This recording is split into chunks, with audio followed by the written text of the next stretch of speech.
first thing I'm gonna respond to, selling puppies wise. Literally, I may have sold 6 to 7 puppies 2023. May have sold that many at the most, you know. And I'm very sure that you're talking about pit bulls. You're not even talking about Malinois, you know. And we talking about pit bulls, we're gonna take it down a little lower, you know. Hey, bro, my thing ain't based on selling dogs, you know. And this my channel ain't based on me to try to prove something to you, you know what I'm saying? But I'm just gonna respond to you, you know, because you type, and a lot of brothers don't have courage to come up. But that's why I say I'm gonna drop the link. Let me go ahead and put that link down in the chat for all my brothers, because we're gonna talk about everything is in a pit bull tonight. You know what I'm saying? Everything is in a pit bull. And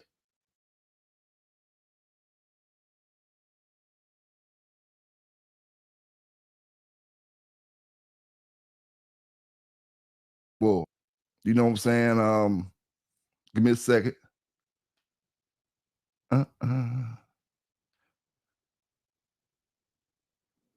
Yeah, I'm dropping a link down in the chat right there. But we're gonna get up there and we're gonna talk about some pits and you know how the game getting rigged up nowadays. But back to Coach Rob, you know, you said you know, every time you see me I'm selling puppies, I beg to differ, because I don't have any puppies to sell. You know, I don't have any puppies to sell. And when I do get a chance to sell a few, I'm glad as hell high as that damn dog food is. You know, I don't got enough puppies to sell if you ask me. You know what I'm saying? High as that food and high as the cares to take these dogs, you know what I'm saying? I don't got enough puppies to sell. You know, so I beg to differ on that end. And then you say I'm putting the bad light on the breed. Now, what I want to ask you, my brother, truthfully, and I want you to be real with me, when has this breed ever had a good light on it? From the time this breed was created in the United States, it came in for fighting. You know, yeah, we could say in the 1890 something, brothers was in hotels and stuff doing all that stuff like that, but it was still illegal. No matter if the charges was a misdemeanor where you had to pay 50 cents, it was still illegal. Them dogs never had a good light. Yeah, when you had Sergeant Stubby, yeah, he was doing his thing in the Marine Corps, and you had other dogs, individual pit bulls, who did their thing like Petey in the movies and all that. But the breed never had a good light from day one. You know, when it comes to that, far as saying you doing good stuff or you doing bad stuff, the breed always been known as a fighting breed, you know? So that just let me know your knowledge on the breed itself, and, you know, your willingness to say just anything stupid when it comes to the breed. You know what I'm saying?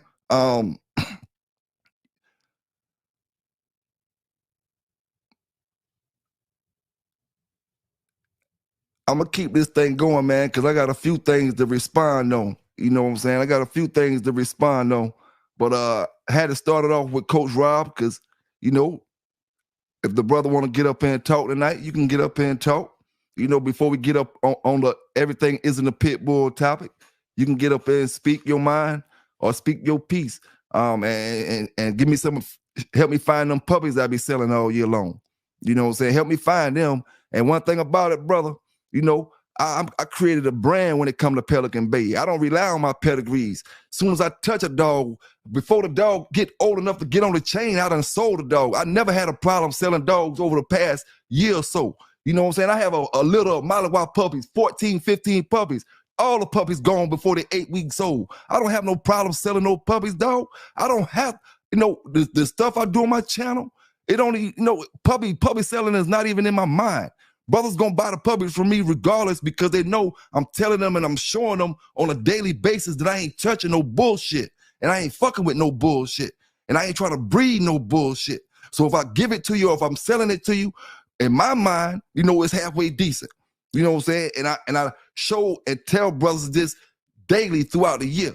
You know what I'm saying? Daily throughout the year. So it's no big deal. And I don't get pressed on when a brother say about me puppy peddling, because at the end of the day, you know what I'm saying, I know what it is.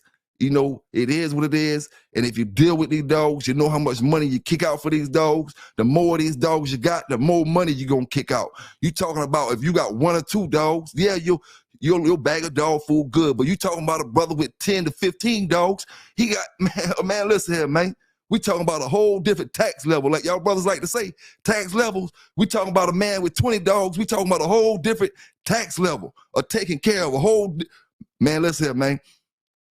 That man probably kicking out for them dogs what you paying on rent for a month's time. You know what I'm saying? It just depends on how many dogs you got to take care of. You know what I'm saying? Then you expect a brother not to try to sell stuff. Man, shit. Like I say, you better learn the difference between a breeder and a puppy peddler.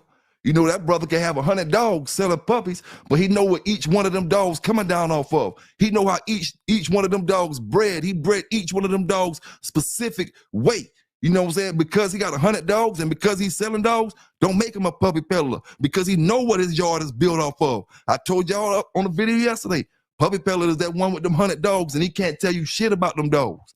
You know what I'm saying? Can't tell you nothing about them. That's a puppy peddler. Yeah, you can tell you about their pit bull and there's the basic stuff that the basic person can tell you about that specific line.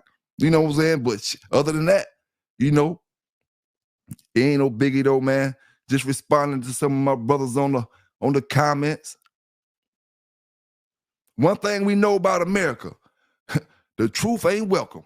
You know what I'm saying? History has proved in America the truth ain't welcome. You know, and I refuse to try to fit in with this false brotherhood of a community. You know what I'm saying? A place where the truth ain't welcome. And that's America. Like I say, history has proven it. This is a place where everybody want to seem like something they ain't. Take it all the way back to history. You know, this conversation ain't a black and white conversation, but we're going to take it all the way back to history.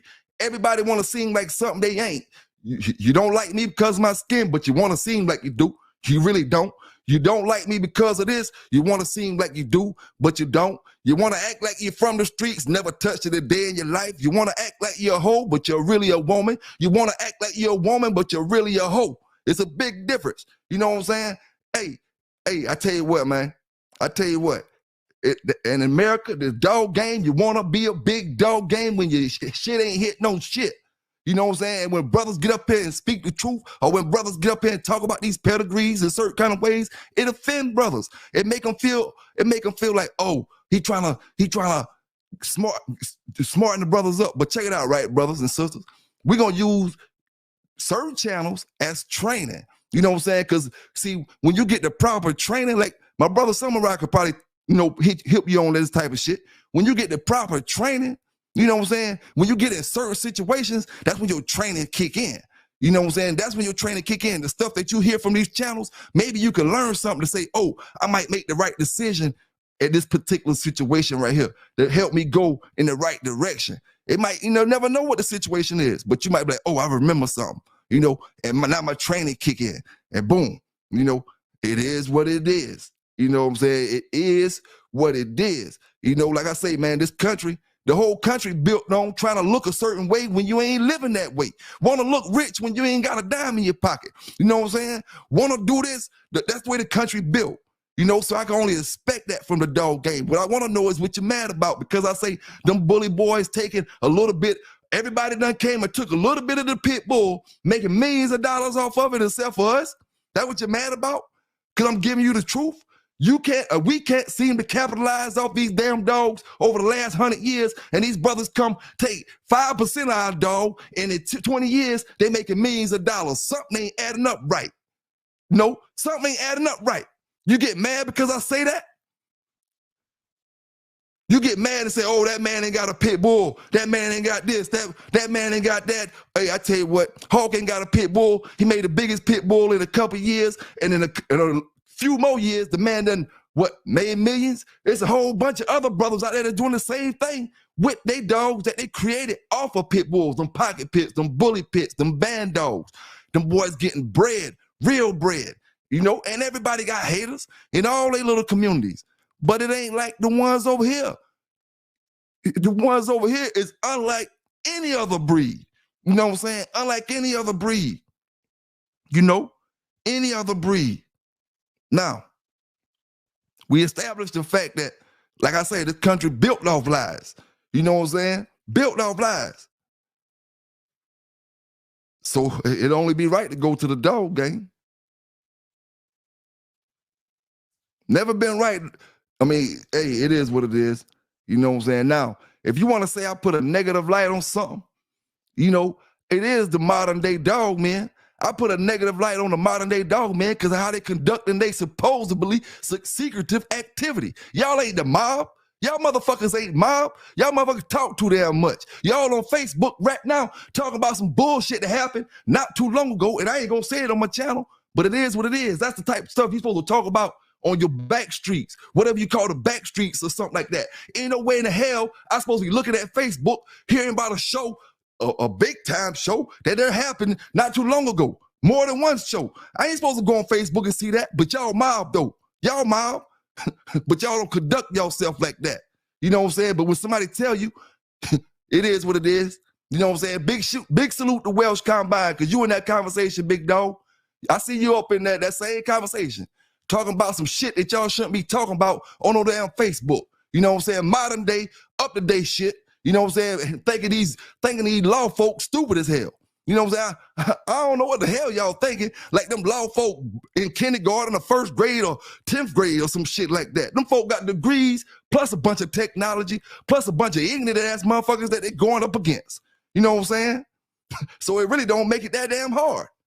You know? Really don't make it that hard. And like I say, I got a video to show y'all. We're going to break it down. We're going to talk about it. Everything is in a pit bull. And like I say, this is my channel for, man. Because like I say, when they was talking about the Compton thing, that's what we're going to talk about. That Compton deal with the Compton mauling with the pit bulls. Every single article I pulled up is saying pit bulls, and I'm about to show you. You know what I'm saying? That's why I say I dropped the link down in the chat. I'm going to drop it one more time. You know what I'm saying? In case anybody want to get in and talk about what we're about to talk about. Because like I said, everything is in the pit bull. We're going to get back into that other stuff. But let's get into this video we're about to get into real quick. Let me drop the link down in the chat.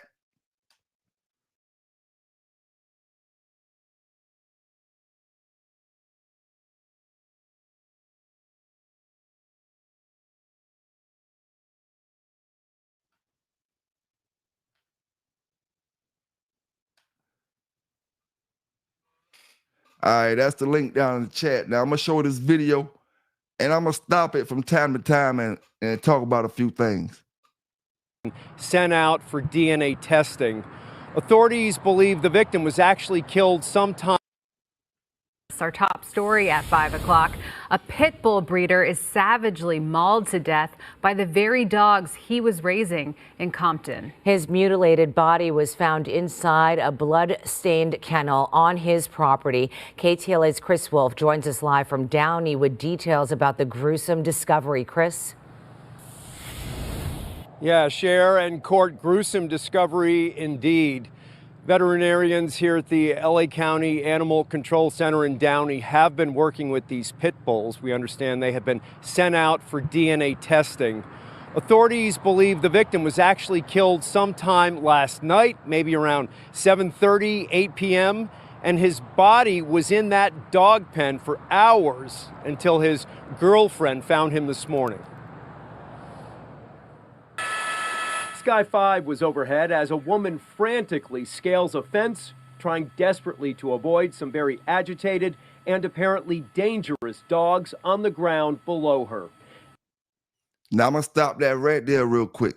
You know, this actual footage of her trying to rescue her husband after he's been killed. You know, you can see they put the white towel over the fence. Now, looking at them dogs that we looking at so far, we don't see one pit bull.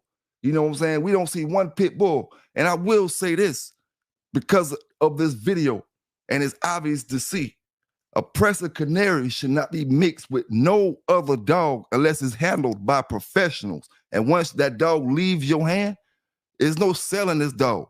The dog needs to be put down, you know, because nobody else is going to be able to handle that dog outside of the person who raised that dog or trained that dog, you know, to be what he's going to be. Presser Canaries are not the dog to breed with no other dog. You know, them dogs will kill somebody. And it's proven they killing it. It's a difference when you kill somebody and you kill the owner. You know, there's no sense of loyalty in a dog that goes and just kills his owner. You know, I can say, yeah, he's a vicious dog and he needs to be put down because he gets loose and he goes and attack and maul somebody else down. But when you put him in front of me, I can slap him all in his face and he won't growl a bit because he's loyal to me. He won't growl one time. He won't show no aggression towards me, you know. But then when you got a dog that'll turn and eat you alive,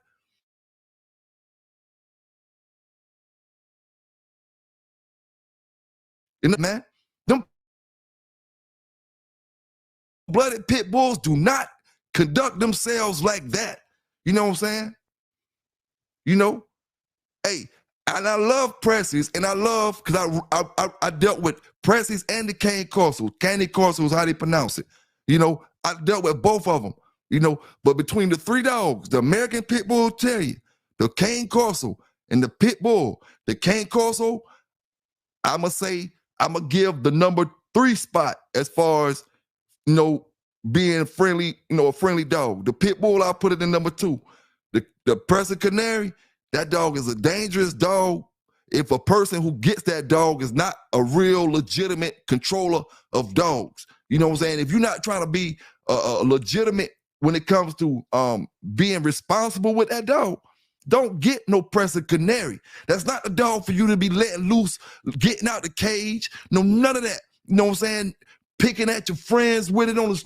Listen, them not the kind of dogs you play with. You know, and I'm telling you that straight from a dog trainer, you know, advice. You know, if you getting them dogs and you try to turn them into protection dogs and all that, fine and dandy. Be serious about what you're doing. Them ain't the dogs that you train for 6 months and quit and just put away somewhere. You know what I'm saying?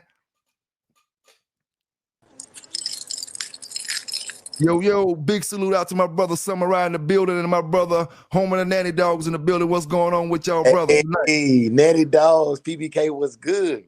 Salute. Ain't too much. How my brothers tonight? How y'all boys feeling? Sure. Can't call it Mike Farley. We feeling like, I mean, I'm kind of happy us three up here together because we all three of us trained dogs, so that kind of was a good thing. Yeah. Oh yeah, man. I'm gonna keep this video playing a little bit, brothers, and we gonna break it down a little bit more and keep talking about it. Because they got more pictures. And like I say, the woman, she trying to jump over the fence right there to help her husband to get out the cage right now. So I'm going to hit that play button to get it. They have already killed her boyfriend, whose ravaged body is just feet away. The deadly pit bull attack happened at a home on North Thorson Avenue in Compton. Investigators say the woman discovered the gruesome scene Friday morning in the backyard and called 911. There is surveillance footage of the incident or surrounding the property, and it was discovered that as our victim was in the backyard apparently feeding them, it sounds like they attacked him and ultimately he succumbed to his injuries. Law enforcement personnel, firefighters, and LA County animal control officers quickly converged at the location. First responders say the initial challenge was to corral the dogs into a neighboring yard to gain access to the victim. The graphic footage, which we will not be revealing, shows the dogs ripped off most of the 35-year-old man's clothes, in addition to fatally biting and mauling him. Neighbors and animal advocates are stunned.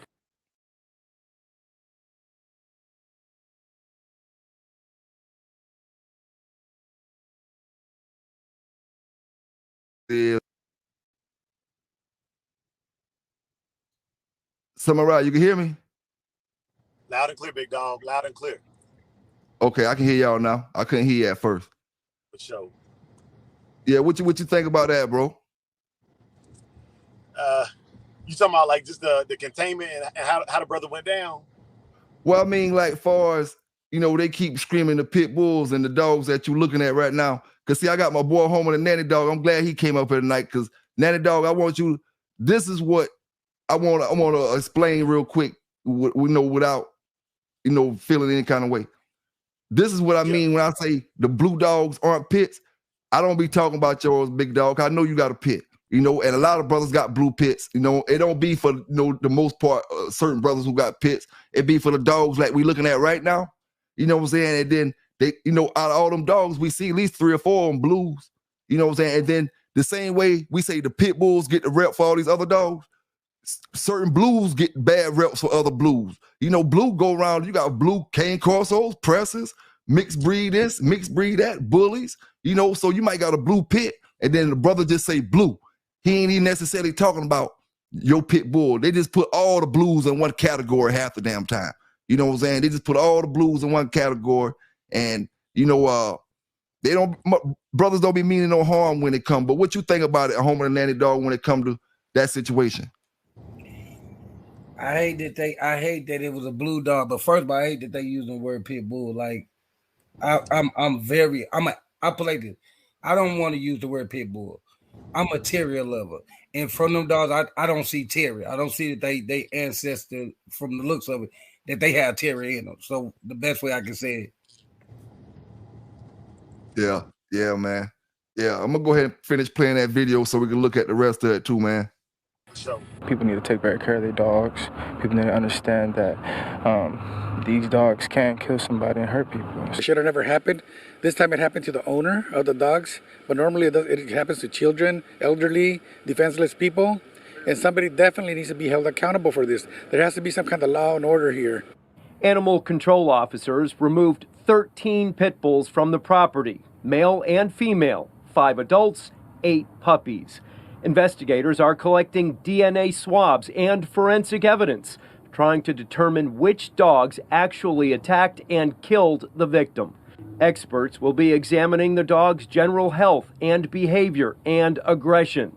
If any animal is determined to be unsafe for human interaction, it will be euthanized. And one man who does a lot of plumbing work in that neighborhood tells us that he has seen some pit bulls running loose in the streets and that, quote, they are not to be messed with. Reporting live in Downey, Chris Wolf, KTLA 5 News. Chris, thank you. Now, I know one update from that. I know all 13 dogs were euthanized. They put all 13 dogs down, so I was just, I'm amazed, man, how they, and like the brother, I wanted to put the comment up, just a few seconds ago. The brother said, look like different breeds of dogs. That's another key point. When you put a lot of different dogs together, you get your dog personality start changing. You know what I'm saying? The same way I tell brothers, the Malawi's and the pit bulls aren't good dogs to have together. They aren't. I learned that after I got Malawi's and pit bulls. I never had that before. I only had pit bulls. The pit bulls drive off the Malawi's energy. The Malawi's are going to do what they do. And the pit bulls are going to feed off the Malawi's energy. And that's when you get them doing things that be a little unexpectedly sometimes. You know what I'm saying? And like the brother said, you got different breeds in there. Now you got different bully breeds in there, different attitude of dogs. And I ain't gonna lie to you, man, you go all the way back to the 80s. You got pit bulls that attack people, but you don't got 80s stories from back to the 80s of pit bulls that turned on their owners. You got pit bulls that attack people every day, but you don't got pit bulls that turned on their actual owner every day. And I'm talking about real pit bulls, and it just goes to breeding, putting them other dogs into them dogs, man. And I'm telling you, them Pelican Canaries, I'm sold on it. I love them. They're great looking dogs. You know what I'm saying? But ever since that woman back in California got mauled back in the 80s, them dogs been killing people, man. They ain't biting people. They killing people. They too big. Once they get on you, you can't keep them off you. You know what I'm saying? It's different when a little pit bull bite you. You can fight them off with your arm. You taking bites. If they get you in the face, then you messed up. But for the most part, them Pelican Canaries, man, them dogs too big. They 100-some pounds. Big like a pit bull, but big, but ferocious like a pit bull. You know what I'm saying? So when they knock you down, you ain't got no wins at all. And man, they coming with a type of tenacity that nobody, I guess, ever seen. That brother didn't expect them dogs to turn on him like that. He would have never expected that. I'm quite sure 5 minutes before them dogs turned on that brother, he was thinking it was gonna be an everyday, regular old day. Come here, boy. Come here. Your food over here. Come here. And that's what I tell. Go ahead. Hey, I want to jump in real quick, bro, because you brought up a very, very valid point. So 2 things. You know how we always talk about the recipe of a breed. When you breed Molosser or mastiff man-stopping dogs into your dogs, you don't know what traits you're going to get. The second point I want to bring up is what you just said about the dogs getting riled up. If you've ever taken a dog to a dog park and a dog fight breaks up, not just the 2 dogs fighting are going to fight. All the dogs in the park are going to swarm it. They're going to do what's called a dog pile. And so if that brother is unaware of this situation in his yard and that took off, first of all, rest in peace to that brother. But that sounded like what happened to me. You know, the dog started going at it, and he got caught up in a dog pile by himself. You know, and then not knowing the what kind of mix he got going on, put him in a disadvantage significantly, and he out there by himself. So yeah, man, that's just a dangerous recipe for disaster right there, bro. And I'm you're the mic. Yes, sir. Yes, sir. Hey, you right about that, dog. You right about that. And like brother Eric Watson say, the breed been eating people ass up since it came here. All right, and you right about that, Eric. And this is the thing I say. You know, a lot of these working line dogs, they're meant for certain things. You know, and that's why you never really seen Malawi's and your everyday dog in the neighborhood. You might see German Shepherds, Rottweilers, and all that, but you never really see Malawi's every day. You know, on every corner in the 80s and the 90s and the early 2000s or something like that. Or you didn't see Preston Canaries on every corner, or Cane Corsos on every corner, and certain other kind of dogs on every corner. But now when brothers getting them because they want these exotic dogs, they don't know these exotic dogs got exotic temperaments. You know what I'm saying? They act certain kind of ways. You can't just treat them like a pit bull. A pit bull, you can put them on the chain and you can go chill with your family all day long, all week long, and that pit bull will still be chilling and it's still gonna be the same at the end of the week. The other kind of dogs, they start doing different things, and you just get different reactions. Like, all right, the Malawi's, I'm gonna give you an example real quick. All right, like I tell brothers, when you got a litter of them, when they real little, I'm gonna say a litter of 10, when they 3 months old, the same size as Mellow Yellow 2 is right now, a litter of 10 will take a child down. There's no way in hell I will let any kid 6, 7, 8, 9, 10, 11, if you're not a teenager, 12, 13, I'm talking about a rough teenager from the old school rough, tackle on the sideline, the street type rough. You know what I'm saying? If you're not one of them type kids, I'm not going to leave you around a litter of 3-month-old Belgian Malinois puppies or 10, because they would take you down as a litter. They would do all that together. They would take that child down and they would bite that child up. They probably won't kill him, go for the throat, but the child will go to the hospital. You know what I'm saying? And I done seen it do a grown man like that. I'm not talking about myself. One of my partners went in to feed the dog about 4 months old. The dog started jumping up and getting riled off the other dogs. Dog jumped up and bit him in the ass, tore his damn pants. You know what I'm saying? Took the, didn't give him no stitches or nothing, but tore his pants and cut his butt up. And that dog was biting for real. But the dog just did that off of the energy of the other dogs. You know what I'm saying? And brothers gotta, understand that too when we're dealing with multiple dogs. You know what I'm saying? It just, your dog always, he gonna have, you gotta make sure you dealing with him more when you're dealing with multiple dogs. You got one dog, you might can kind of, brush him off a little bit time to time, brush him off. But when you're dealing with multiple dogs, that pack mentality ain't, people don't say that stuff for nothing. Them dogs adapt that stuff, and one dog is the alpha and the rest of them following that particular dog. They can speak their language. You can't speak it. They can speak it. While you out bullshitting around, they talking dog, and now when you come back, it depends on what your breed is. You get that situation like what happened to this brother in Compton. And that's a sad situation. We don't want that type of situation to happen to nobody, period. And I can't even say that brother could have prevented that. You know what I'm saying? Because like they say, he was feeding the dogs. That's why I always tell brothers, never have your dogs growling over food. If your dog ain't game enough to do what he got to do, forget all that food growling. Even in training and protection and all that, you don't use food for any kind of agitation.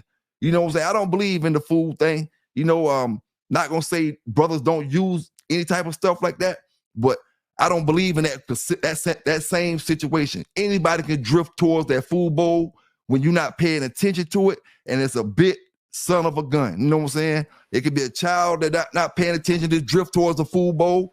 You can drift towards the food bowl. It happens all the time. You drift towards the food bowl when you're not paying attention, and now you got a bit damn leg because the dog done snapped on you. You done picked at him around food or with food, trying to make him so-called ill all his puppy life. Now all he knows is the attack over food. Can I say something? Yes, sir. Yes, sir. That start as puppies, because I see a lot of people who actually never ever stop their dog, like ever put their hand in the bowl. You know what I'm saying? And then one day they want to take something that they never went by the bowl, because some dogs very, very territorial about their bowl. Mm-hmm. When you see a dog who heard the other dogs barking and is carrying the bowl around, Yeah. you gotta realize that dog attached to that bowl, and if you accidentally touch that bowl, something might happen. So you got it stored. I'm never gonna blame him, but he might have had enough dogs that he bred that dog. It was like, okay, the mom and dad never showed no aggression, so he felt like, okay, it's cool, you know what I'm saying? And people breed dogs, they just slide a bowl in and call it a day. But when I get a dog, every dog, my hand got to go on that bowl. I got to be able to touch around that bowl. If I can't touch around that bowl, then we got to break there, and that you got to break that early, not in no 1 or 2 year old dog. Yep. Yep. You right about that. That's one thing I do, man. When my dog's young, I can go out there and I take while my dog's eating, I take take my hand and stuff it down in the bowl and let them eat up my hand right there while they already eating already. And I'll prove it, do a video just to show you. I'm a real firm believer of making sure that dog can eat in peace. If it's a puppy that start growling when he's young, some puppies, they start showing their dominance over the litter and want to growl when the rest of the litter eating. But that's when I start separating the bowls, make it where he don't have to growl. You know what I'm saying? It just go ahead. But okay, so I tell a lot of people this: if I get a puppy and they start growling when I'm going by the bowl, then I'm going to take the bowl. I'm going to take the bowl because we got to break this. Like, even though some people say split it up, but at the end of the day, that dog is taking that trait with it every to the other bowl. Yeah, it's taking that trait. So my thing is break it. You break it as a puppy. Doesn't matter how it go. If you see it towards the other puppies or you see it towards you, because at the end of the day, it's that puppy's gonna be gone. Now it's just you. So now you in this predicament. You understand where I'm coming from? Mm-hmm. Yep. You're right now. You're right. You got to break it when they're young, man. You got to break it when they're young, because if you don't, you're gonna have a problem when they get old. And like I said, if your dog gotta get riled up over food, then you ain't got the right line of dog. You know what I'm saying? Big salute to my brother Blue down there. He said pit bulls shouldn't be used for bite work. I have to say that's incorrect. Yeah, go ahead and tell me. Me speaking on and being around it, you and anybody else is not the first actually set of people who use the dogs for that. At the end of the day, this dog did. Since we up here, you let me up here. I'm gonna say this: that dog supposed to be able to walk, climb, go and work. That dog supposed to be so intelligent that it's called the American dog. It's supposed to be the ultimate dog. An ultimate dog. When people say ultimate, always think that that's the game. The ultimate dog is the dog that you can get to do any job that you put in front of it. Yep. Now, if and I'm gonna say like this. I believe in a person being a responsible owner, but if a pit bull wasn't meant for bite work, why the Marines use Sergeant Stubby? You don't think he was gonna be biting in on the field? That's the most extreme bite work you're gonna get when you go into war. You don't get no more. We ain't talking about shows and slapping a dog and running with the stick and the bite suit and all that fake that shuts and stuff. We talk about going to war. You know what I'm saying? Sergeant Stubby went to war. So if the pit bull wasn't meant for that, I know what you meant, Brother Blue, when you said that, and I'm not going to say you wrong. And I'm going to let Brother Samurai address this situation too, because I know he might have something to say about it.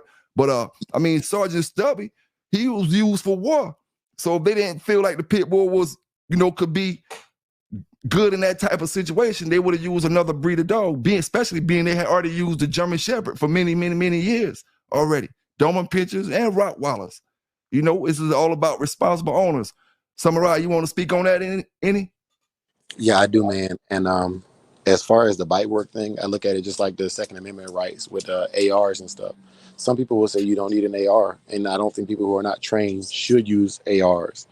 But if somebody is trained and certified to use anything, even if it's something as simple as driving a race car, if you have the skills and the credentials to do it, then I don't think somebody who doesn't have the skills and training to do it can tell that person what they can and can't do with their object or animal. I see a lot of people say that all the time. And the thing I would challenge is, where do you get this ideology from? Did you develop it from personal experience, or did you develop it from being told that? you know, and I'm a yield the mic. Yes, sir. I I agree with you, have to man. agree with you on that. I have to agree with you on that because my thing is like you said. I'm gonna add on to what you saying is people tell you a whole bunch of the knowledge of the APBT is only one part in these people's mind. And at the end of the day, when you be speaking on it about how they catching these people and all this, that's because they are thinking bigger than the people who have this one mind that, oh, the dog is only good to do this one task. When at the end of the day, people pull up say they can't, but it was a dude, and I'm about to find the article and send it to people. It was a dude who had an APBT, 100% APBT, and he was getting robbed. And the dog went straight through the window. Yeah, it got cut up, but it went straight through the window, and it helped him and saved his life. Because when the dude was about to stab him, the dog grabbed the man's arm. Never been trained on none of that. That dog felt his owner was in danger. Yes, sir. Yes, sir. Hey, I tell you what, brother 46 Hound say Sergeant Stubby wasn't a purebred. Now, when it comes to that, I mean, I don't know. We look at the pictures of him. We know he may not look like the certain dogs that we have on our yard today, but at the end of the day, we got to use common sense. Going back, breeding to a bulldog wouldn't be athletic, great, wouldn't be good athletic wise. So the pictures might not be all accurate as you look at some of them pictures. Some of the pictures are drawing pictures that people done drew. You know what I'm saying? So everything might not be as accurate as it looks, on the picture. Because I could take a picture of my dog right now and make it look 15 different ways. Cameras can manipulate things. And then we talking about cameras from back in the 40s or 30s or whenever Stubby was in the Marines. So I mean, going to anything outside of a pit bull wouldn't be right for the Marines. I wouldn't suggest that for the Marine Corps. Don't go to no bulldog. If you're gonna go to anything, go to a bull terrier because you're gonna still keep a good lean body, good athletic body, but don't go to a bulldog or what some brothers will say American bulldog or what Stubby could be mixed with or something or anything. But all I know is Stubby was representing the pit bulls. We got what's the dog name from the Little Rascals? Petey. Can I say something? Because I knew you were going to say that. Can I say something about what you just said and speak on what you just talked about? Go ahead. Okay, so this the term, and this came from a man that I met that was in Hodges that had his mind. I always tell the story. Had this good common sense. People say that, but how do you listen? They say that all them dogs wasn't pure. How do you know your dogs are pure? Because when you cut out them dogs, then you don't have APBT because they are the creation of the APBT. So if that's put like this, you cannot make Kool-Aid if you don't have flavor to make the Kool-Aid. If you just put water and sugar, just sugar water, right? Oh yeah. Agree. So when people say that, but the knowledge of them dogs will let you know that them are picture and the dog you talking about, all these dogs was the start of, yes, they was the start, but they might have, listen, the mixed dog that people count out back in the days was the best APBT. People say nowadays, no, we got the best. No, your marriage, them dogs that you seen back in the days.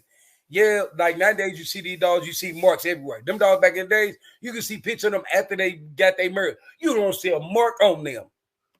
Yeah. But now when it comes to bite work, man, it's all about responsible breeders. Like my man said in the chat, responsible owners. And then the thing about it, brothers get confused when they hear the word bite work. It don't mean you breeding dogs to attack people. You bring in, see, it just depends on what kind of work you're trying to do, for one thing. And then the mindset that brothers have that pit bulls are only meant for one thing, that's the same mindset that got this breed screwed up for hundreds and hundreds and hundreds of years. The pit bull is only meant for one thing. Pit bulls on, and then you see these brothers get these dogs and go on America's Top Dog with a pit bull and do the scent work, do the bite work, do the up climbing the ladders and opening the doors and all that other stuff. Same thing the rest of the dogs doing at the same pace the rest of the dogs doing it. But only certain brothers want to stay stuck in one mind frame when it comes to these dogs can only do one thing. These dogs sitting back like, why they won't let us just unleash everything we can do? Why they holding us back? Why they making us only try to do this one thing? You know what I'm saying? Your dogs don't have to do that. See, the thing is, when more brothers start entering the shuts and this or the that or the this or the that, you start, seeing things in a different light, or go to some of these events where you see how these brothers got these dogs or pit bulls and making them do certain things that got so much control over these dogs. You know what I'm saying? And brothers can't look at these dogs as biting at people and think of how you controlling your dogs. If you loosely on yours, that's cool. That don't mean you're an irresponsible owner. A responsible owner knows if he not trying to deal with them kind of dogs, don't bring them on the yard. You know what I'm saying? I know my lifestyle. That's what a responsible owner does. He don't have to be no dog trainer or nothing like that. He knows that he not about to be dealing with all that kind of stuff, so he's not going to even try to bring that type of training on the yard. You know what I'm saying? But people who deal with that, it's nothing to them. I have more problems with the dog, the Malinois dog, when it come to that type of work than I have with the pit bull. The pit bull training the bite work, I'm not worried about her. I'm more worried about the Malinois when it comes to everyday life stuff. I mean, just doing some dumb shit. You know what I'm saying? I'm not worried about the pit bull. I'm worried about the Malinois, the dog that's bred for the shit. Hey, PBK, can I jump on that real quick? Yes, sir. Hey, so first, 100% right. There's a reason why they call them alligators, because even when I take mine to the groomers, I'm nervous and they're muzzled. My pit bulls aren't muzzled when I take them places. Second of all, for anybody saying that that's not a purebred pit bull, let me get this from the logical side, not from the emotional side of we know what a pit bull is. The pit bull is not an FCI registered breed anywhere. Okay? So what that means is that there is no national or international entity that can actually say what is and ain't a pit bull. That's made by the people. The only way to be FCI certified is to have an agreed upon FCI qualification, and that all breeders within that umbrella go ahead and get that set up. That's why the AKC and some of the other bigger registries won't even look at us like that. They look at us like mutt breeders, and then we argue amongst ourselves. That don't help at all. Okay. Mm-hmm. So when we talk about what is and what ain't, even within the pit bull, you got Pincer and you got Tej that was both bred by Kobe, and just going off of other people's standards, they say ain't no such thing as a 70-pound pit bull, but Pincer in a pedigree, that don't even make sense. Yeah. And that's why I challenge these brothers, do your research for yourself. Additionally, when people speak on the bite work thing, man, training and bulldogging are not in the same lane, and they both got their own set of challenges. So a person that understands dog training understands it just like a person understands the box. There's certain things as a handler you just know them. And then when you was talking about picking the dogs for it, every Malinois don't make it as a protection dog. Every Rottweiler and every pit bull don't make it. And if you're not qualified, and every band dog don't. I don't mean cut you off. Every band dog don't either. Say again. Every band dog, because I deal with band dog breeders, because I don't want. But every band dog is not be a guard dog. Exactly. Some of them just like. So it depends. It's the dog. It's the dog. I don't mean to cut you off. I'm gonna say this real quick and then you finish. Every dog ain't the right. Every man don't get the right dog. Thanks. So you got to get the right dog to do the right job. Yes, sir. Yes, sir.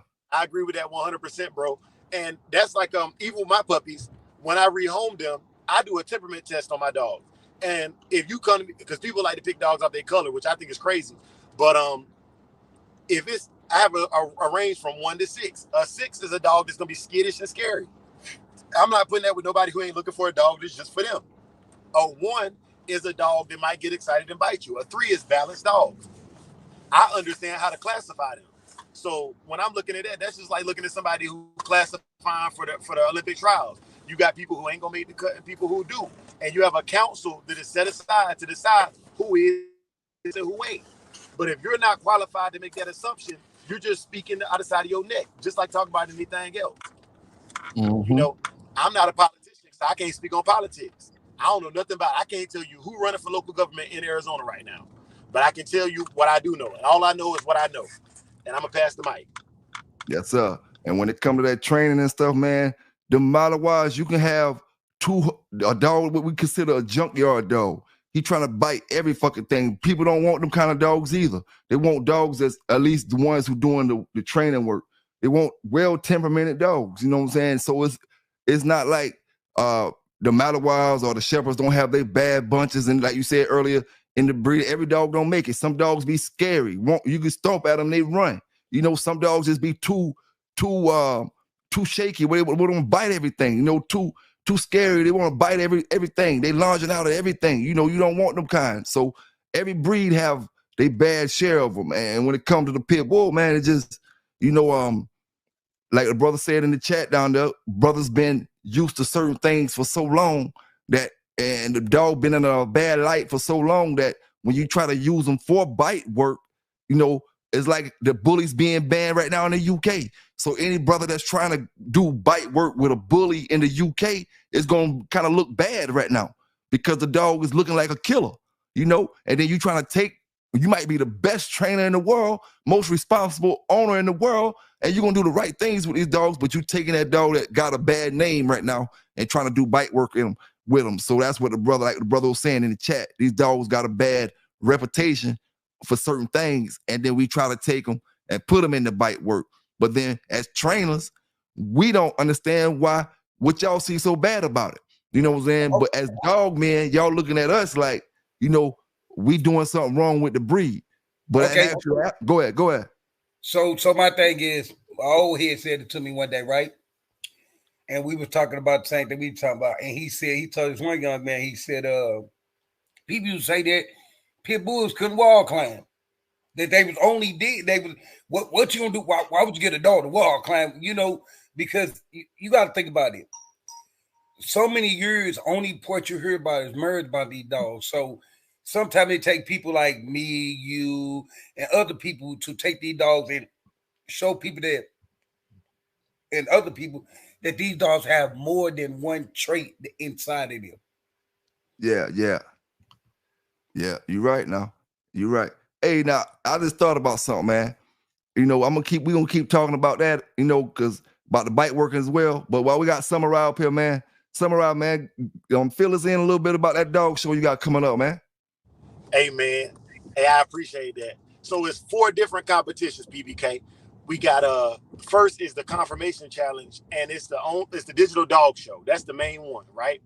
With that, it's got the majority of the classes that any other dog show gonna have, and with that one, it's points awarding. You know, you got best in show, best male, best female, best puppy 7 to 12 months, and best puppy 0 to 6 months, and a whole bunch of fun classes. And this time we got ribbons because they said they wanted ribbons. You know, so it's gonna be a cash app and ribbons. Yeah. And so that's that one. And the reason why I do it American Idol style is because this is my thought process on it. The people that vote are telling you what the people like. They telling you bump what the judge think. The people that buy dogs are the ones voting on those dogs. That's why I wanted the public to vote on them. You know what I'm saying? They let you know exactly how sought after your dogs are. You know. Yep.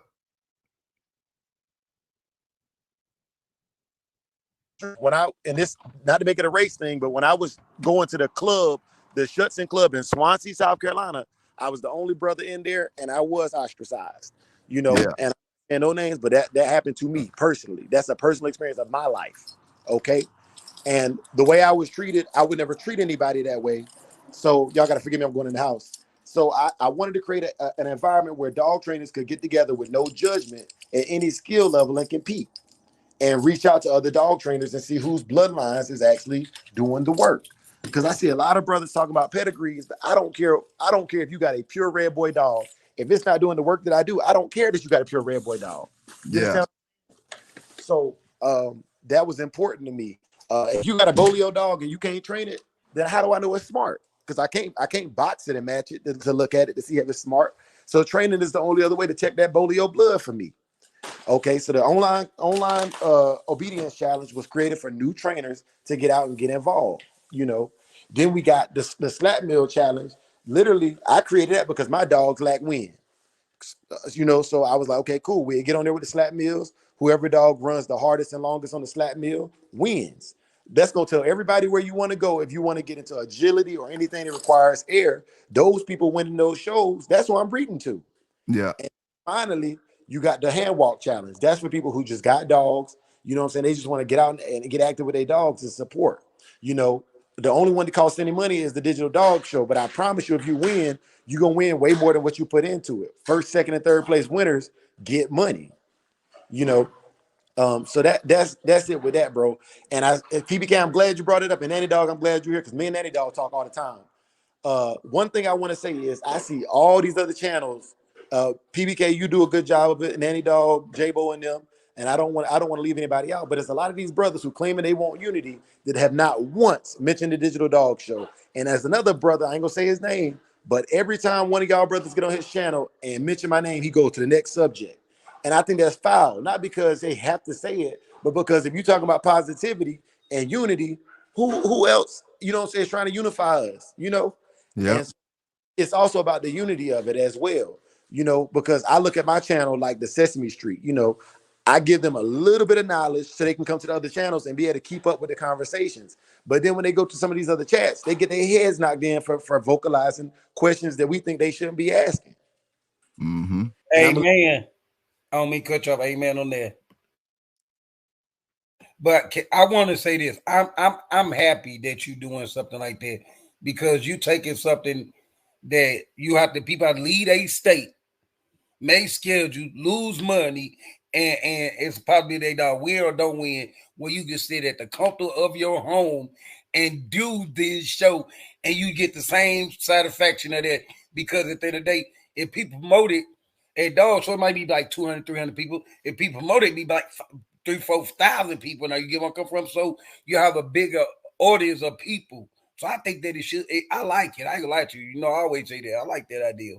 And you say the last day to enter was the end of March?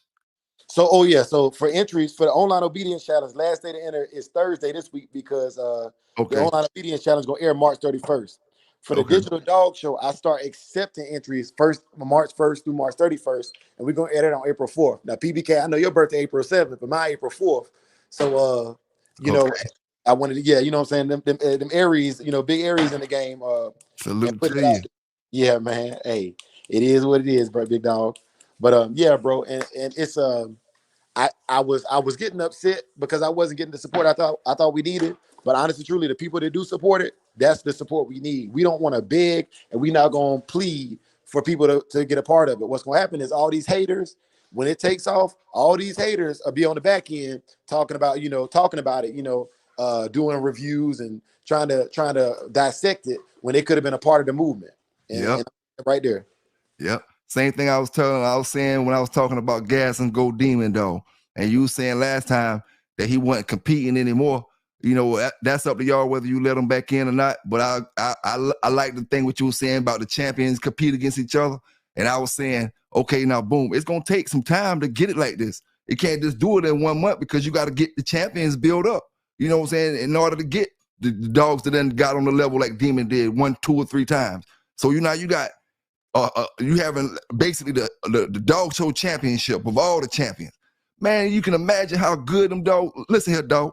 I got my stuff right now to condition my dog for this dog show right here. I'm kind of aggravated because I got some personal stuff going on, and I ain't sure if I'm gonna be able to, do like I want to do it.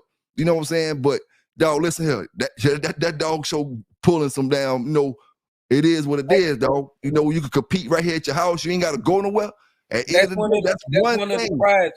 thing that's gonna take control over a lot of them dog shows because you can compete from your fucking house. You know what I'm saying? You can compete right here. That's one of the prizes. That's one of the prizes he's showing. So these are the rounds right here. These are 30 millimeter rounds, bro. For those of y'all who don't know, I'm in the military, and so these are 30 millimeter rounds that we use on in the Air Force, and we can print the information on there. This is when an award I won at work right here. But that's what the points awarding shows. Best in show, so they get one of these along with their money and their ribbon. Okay, that's nice right there. I ain't gonna lie, that's nice right there. Hey, but only thing, Samurai, make sure it ain't live, or make sure it's let they know it's a souvenir type thing for the brothers that's felons out there. Because you got the brothers that's felons, they can't be around ammunition. You know what I'm saying? And they can't be around guns, so they might get it, and them folk will try to fuck them up about some bullshit. Oh, you round a damn bullet. You know what I'm saying? Hey, so just make sure it look. This is them. They emptied out. Okay, great. Yeah. Yes, sir. Yes, sir. Hey, I ain't gonna lie to you. I love to have me one of them things sitting on my shelf and know I don't want it from the dog show, boy. I ain't gonna lie to you. You know what I'm saying? The hardest thing I got going right now for the dog show, I'm gonna be honest with y'all, brothers. The hardest thing I got going outside of my personal life, things I got going on, the hardest thing I got going is I don't want to just enter my dog under PBK because I want, to me, in my heart, I'm going to get people that like my dog just because they like my show. That's going to give me votes, and I don't want to win like that. You know what I'm saying? I want to win fair and square. If I don't win, I don't win. And if I do, I do. You know what I'm saying? I don't want to be judged off of that. Some brothers say, yo, don't worry about it. You know, if you got that, because that's how they do when they go to the ADBA shows. The brothers and sisters who they friends with, a lot of times they win. You know what I'm saying? A lot of times they're the ones that's winning, the ones who friends with the ADBA judges and all kind of stuff. So they say, don't worry about it. You know what I'm saying? But at the end of the day, man, I just, you know, I might have to sneak my dog to somebody else and hopefully they can enter it in or something and you know, under their name or some shit like that. Cause I just want to be fair, man. And, you know a lot of brothers don't like my dog, so they'll vote against it, but I'm not even worried about that part. Same thing I think. Same thing I think. Be judged equally on the win wise. If I win, too. I don't want to feel like I won because someone around my boy or something like that. You know what I'm saying? Hey, I want to say this, PBK, while you at it. Yeah. Another thing, bro. I think City Boy Dog should have won one of them shows, man. You know, and because that damn John Henry dog to me is him, and then there was another one named Shotas from We Royalty Kennels. Man, them dogs was looking good, but like you said, man, people go off of who they know, not the dog, man. But that's the problem with the community. It has, you know, bump that Shotas and John Henry. Them was two of the best looking dogs in that show. You know, and I felt like that should have been the ones burning up Demon Hills. But you know, people vote the way they vote, man. You know, and it is what it is, man. There's a little bit of nepotism there, and I think in the October in the our first annual redo, I think we'll have judged shows and voting shows to make it a little bit more balanced because we got room for growth, bro. We got room for growth. Yeah, that's my whole point of search. I be wanting to get in it, but I be like, you know, I'm on YouTube for some reason in the dog community. Like they hate me. I'll be like, dang, I can't even get in this because I know I'm gonna lose out. I'm gonna lose off top just on GP who I am and who my dog is. That's how I think. I can be wrong, but that's how I think. You won't, dog. You won't. You know what I'm saying? A lot of brothers put a lot of great dogs in the show last time, so I know it's gonna be different this time. You know what I'm saying? Brothers the ones who didn't take it as serious last time, they're gonna take it a whole lot more serious this time. You know what I'm saying? And then you seen how the dogs was coming and looking, so you know you got to have your dog looking a certain kind of way. You know what I'm saying? You know you got to have your dog looking a certain kind of way. And let me say this to the brothers that's competing.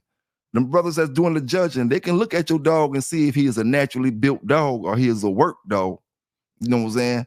Them brothers who really judging it, they can see, because you know some brothers got dogs that's naturally ripped, and some brothers got dogs, you know, that come there be worked out. You know, and it's no big deal because if you got a dog that's naturally ripped and you can win the shows, that's the great damn thing. You know what I'm saying? A great damn thing. Shit, I mean, you just got a hellified confirmation ass dog that just shit look good all the time. You know, but brothers, you know, just some brothers put that little extra step in there, you know, and get that dog looking pristine. You know what I'm saying? And shit, I just want to send a salute out to all them brothers, man. Everybody that's participating, man. You know, because brothers get peer pressure from one side saying don't compete in this and these dogs ain't this and they ain't game and they ain't this and that. And man, listen, salute to all them brothers, man, from state to state, from digital dog show, because digital dog show is country to country, continent to continent. You know what I'm saying? Shit, ADBA state to state, and they go continent to continent one time a year. You know what I'm saying? But the digital can up the ante if you really want to. You know what I'm saying? And you're already doing it 2 times a year, and that's continent to continent. You know what I'm saying? And the difference in the ADBA continent, when they compete in overseas, they're not competing against Americans. They're not competing against the South Americans. They only competing against them people that's over there in whatever European country they're in. But with the digital joint, you compete. Just like I heard Samurai say the other day, a brother that's jumping in, I think he said Kane Corso from one of them other countries. You know, and big salute to that brother. You know, when you got brothers jumping in from different countries ready to compete, man, that's what it's about.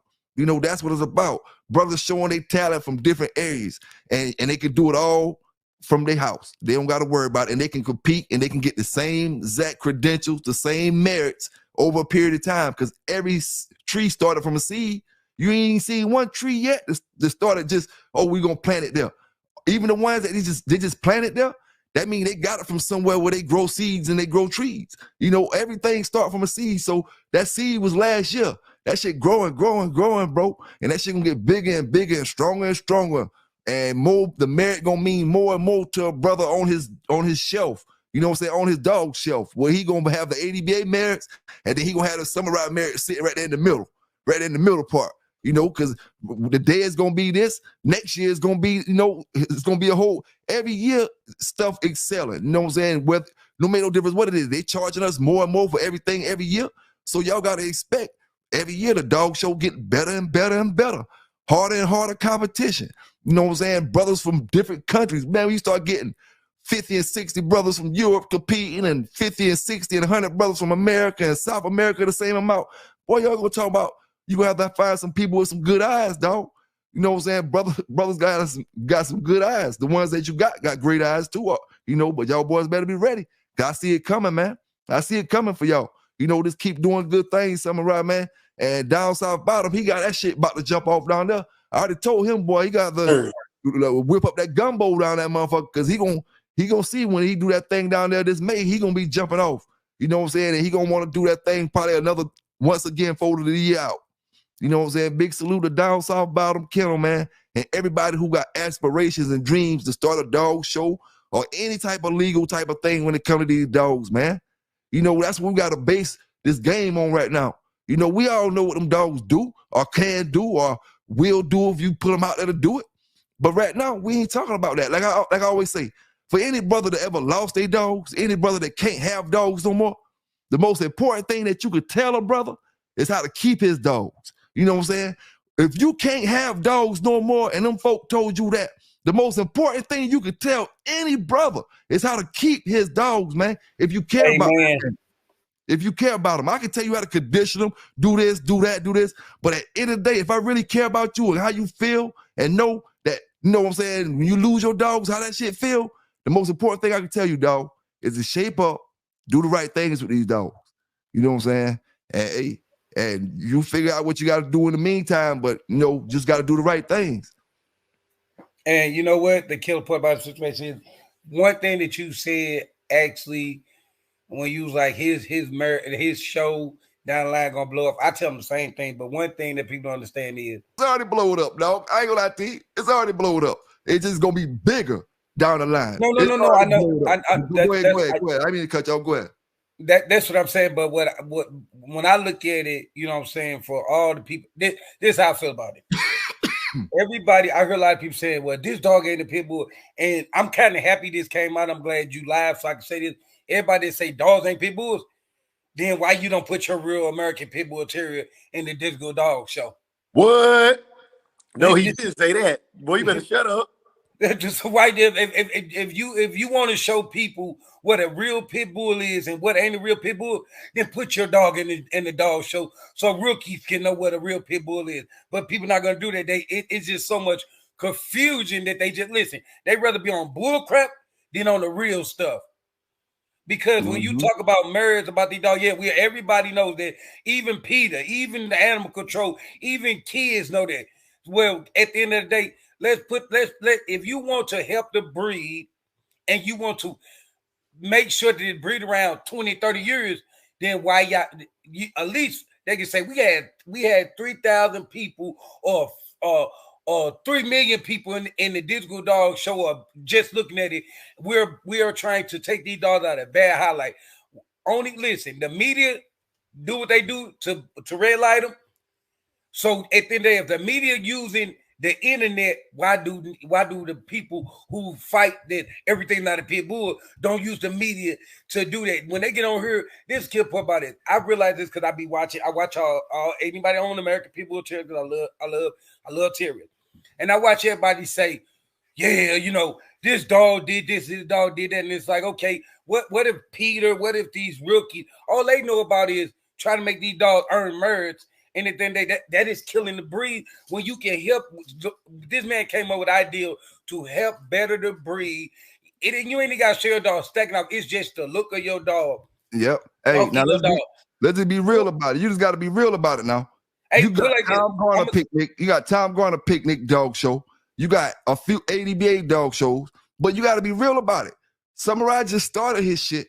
You know what I'm saying? But at the end of the day, the dog show and the people that's on the dog show is getting viewed by more than Tom Garner picnic, by more than the ADBA dog show and all them dog shows. Because only time people see the ADBA show is when the brothers upload the clips on the YouTube. You know what I'm saying? Only time they see the Tom Garner, if you upload a clip or you go there. Same way the ADBA show. But with the Samurai shit, you're going to see the dogs on videos and it's being showed same way across the country, but just going to be a whole lot more attention brought to it social media wise. Where at Tom Garner, you actually going to his property, but it ain't nothing going on social media wise with that. You know what I'm saying? If you know, with Samurai shit, that's a social media platform. You know what I'm saying? That's millions and millions and millions. You reaching the world. You know, it's different. You know what I'm saying? As far as you might think that you might not be as known, like, all right, you got Westminster. Yeah, they out there. They over there stronger than you is. You know what I'm saying? But ADBA and all that, you know what I'm saying? They name, far as they papers and all that, is stronger than yours.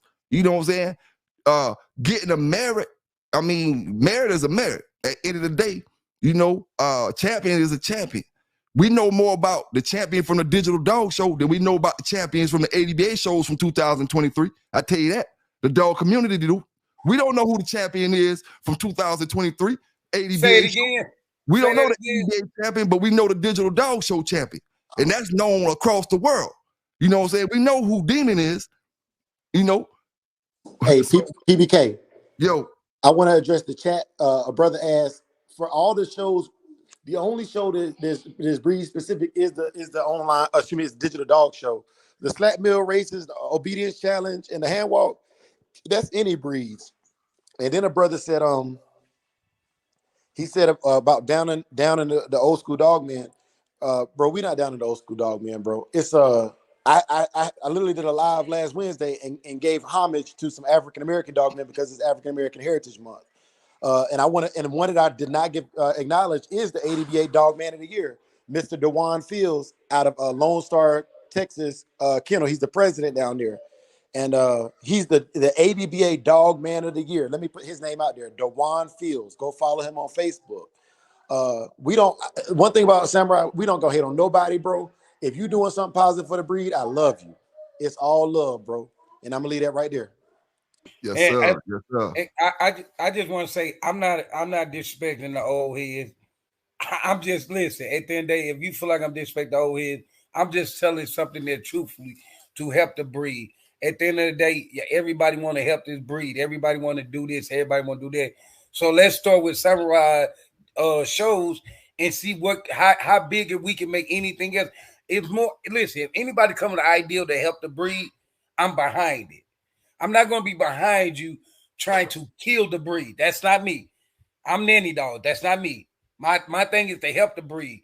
Because I want my great kids, if we still around, to be able to own a dog and know about the dog besides something that can send my great-grandson. Back then, it might be first time getting caught, might be a 50-year time limit. Yes, sir. Yes, sir.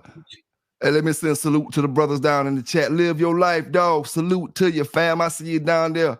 Hey, Cure Hunter Kennel, salute to you, fam. George Smith, salute to you.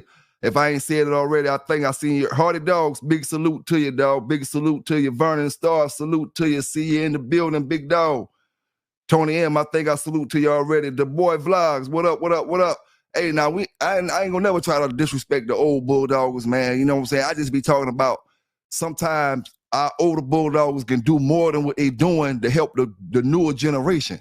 You know what I'm saying? We got more brothers that can't have dogs, that them been through, that can tell their story, that can get up here, instead of talking about a pedigree, get up here and tell how they made a mistake. So you, brother, don't, like I said before, training. So you don't make that same mistake. You know what I'm saying? You don't got to make it. Look at me make it, and you do a whole different thing. You know what I'm saying? My mistake cost me 50 grand, 60 grand, whatever grand. You don't have to, no, you don't have to spend that. You learn from that, from me telling you, and you go a whole different route. You know, that's the only thing I say about the old schoolers. I get my game from an old schooler. I wouldn't be the dog man I am if it wasn't for the old school dog man, because I didn't learn nothing from the new school dog man outside of, you know, like training and stuff like that. I fucking with, you know, more modern day doggers, but the dog stuff I learned that from my old heads. You know what I'm saying? Never disrespect the old school bulldoggers at all, period. You know what I'm saying? And the brother Cure Hunter said the Tom Garner joint is a publicity stunt, you know, this and that. But one thing about Tom, I'm gonna tell you like this here, man. You know what I'm saying? You could say, you know, we could say it's a publicity stunt or this or that or whatever, but one thing about Tom, man, I went to Tom house back in the damn late 90s. And when we wasn't in the woods, Tom said, don't talk about none of that shit over here at my damn house. Don't talk about that. Don't say nothing about that. No, none of that about this, about that. And I doubt very seriously, you know, any of you ever went on his yard and talked about matching or rolling or anything like that if you didn't know him personally outside of trying to buy a dog. You know what I'm saying? So the thing about him, you know, he already tied up in all kind of stuff. You know what I'm saying? So, or not tied up now, you know, was tied up. So he should already learn from his mistakes as well. You know what I'm saying? And if he don't tell you how not to make the mistakes he made, you know, some of y'all brothers get up there on his channel without disrespecting him and ask him, how can y'all not make the mistakes that he made in the game? You know what I'm saying? Because that's the most important thing he could tell y'all. He made a whole bunch of mistakes, like I made mistakes. You know, how not to make the mistakes he made when he trusts this person or trusts that person, however it went down. I can care less, but he made them. You know what I'm saying? You know, he made them, and he moved. He doing his show thing now the same way like any other brother trying to do the show thing, because they know that's the way to go. Do the dog. I love the dogs. I want to see them in their shape. I want to see them in their condition and in their rawest form. So I'm going to do dog shows. You know what I'm saying? Eventually, you know, I'll start having dog shows over here on Murder Beach side. You know, eventually. But right now, you know, I'm rocking with everybody else doing their thing. And with Tom doing his thing, you can't give him nothing but props with how he been, you know. I'm not talking about him personally. I'm talking about him as a dog. You know what I'm saying? How he doing his thing with the dogs, keeping a steady supply of great dogs for, you know, brothers who like that line. And he see that he got to switch it over to another route with the dog shows, with the picnics. You know what I'm saying? Tom, they say you got to tighten up on the food up there. You know what I'm saying? They say you got to tighten up on the food, you know, but you know, he doing his thing, so I can't never hate on him. But right now, we got Brother Samurai. You know what I'm saying? And I ain't gonna take nothing from that dog show, because at the end of the day, you know, I want to go to 2 different dog shows right now. One my homeboy and city boy down in Mississippi, I want to go to that, but I can't get to it. And I want to go to the next one up right here, but I can't get to it. But I can get to Samurai if I don't got nothing actually physically to do, you know, throughout the day. And I can still enter my damn dog. You know what I'm saying? I just might not win, but I can still enter. You know what I'm saying? No matter what. So at the end of the day, dog, that's where you're going to take flight. You're going to take control of all that shit. You know what I'm saying? Hey, my PBK, opinion, you will. PBK, I did want to say this, man. I'm going to Tom's thing this year, man. I'm driving cross country to go to Tom's thing because the brothers have been asking for the fellowship. That's the one thing that Digital Dog Show don't have, is the fellowship yet. But I'm going to Tom thing this year, and I was talking to Brother Soul this morning. We're going to do our first in-person show next year. And I'm looking at doing it probably the weekend before Tom, so you can condition your dog for both of them in North Carolina, where I'm from, in a little town called Bladenboro. Yeah. Hey, now, just my opinion, and it might not even mean nothing, as far as not saying they don't mean nothing, but I'm just saying this. Same way like with my dog registry, right? My thing will be to let ADBA know that I'm a strong, legit company, right? So they can recognize me. Let Bonafide know that I'm a strong, legit company so they can recognize me. You know, being that you're a dog show, man, you know, it can't do nothing but help and be a great thing when it comes to politicking and linking up with other dog show people like Tom Garner. Go to ADBA, tell them who you is, and you representing the digital dog show.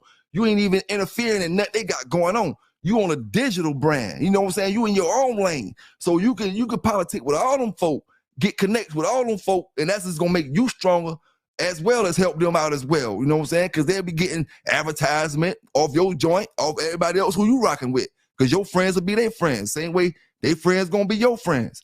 You know what I'm saying? You can't do nothing but, get something positive off that, dog. You know, we linking up down there with Tom Garner at the show with Garner and them, man. You know what I'm saying? Yes, sir. Yes, sir.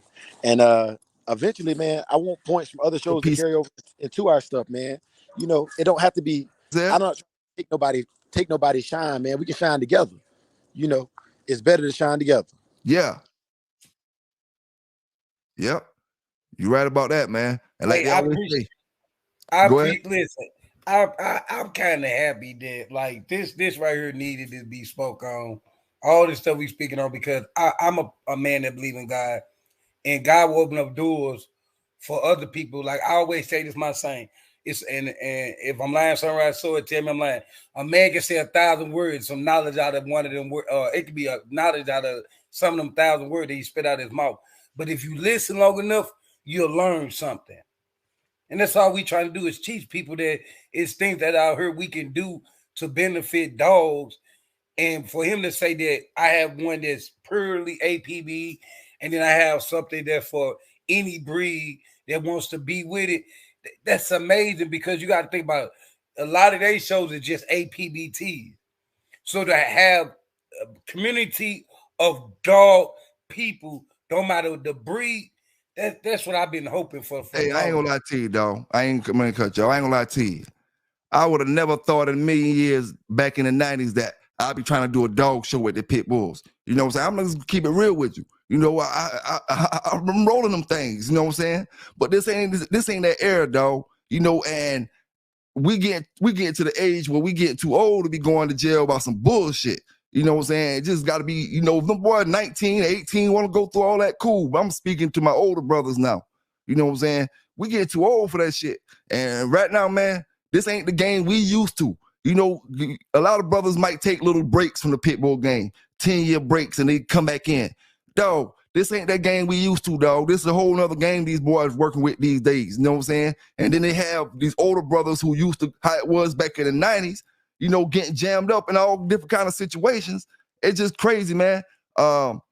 Brothers getting, it's just, for any brother, that's why I always say, man, any brother that's trying to do something positive, don't be scared. Don't say, oh, it ain't gonna work.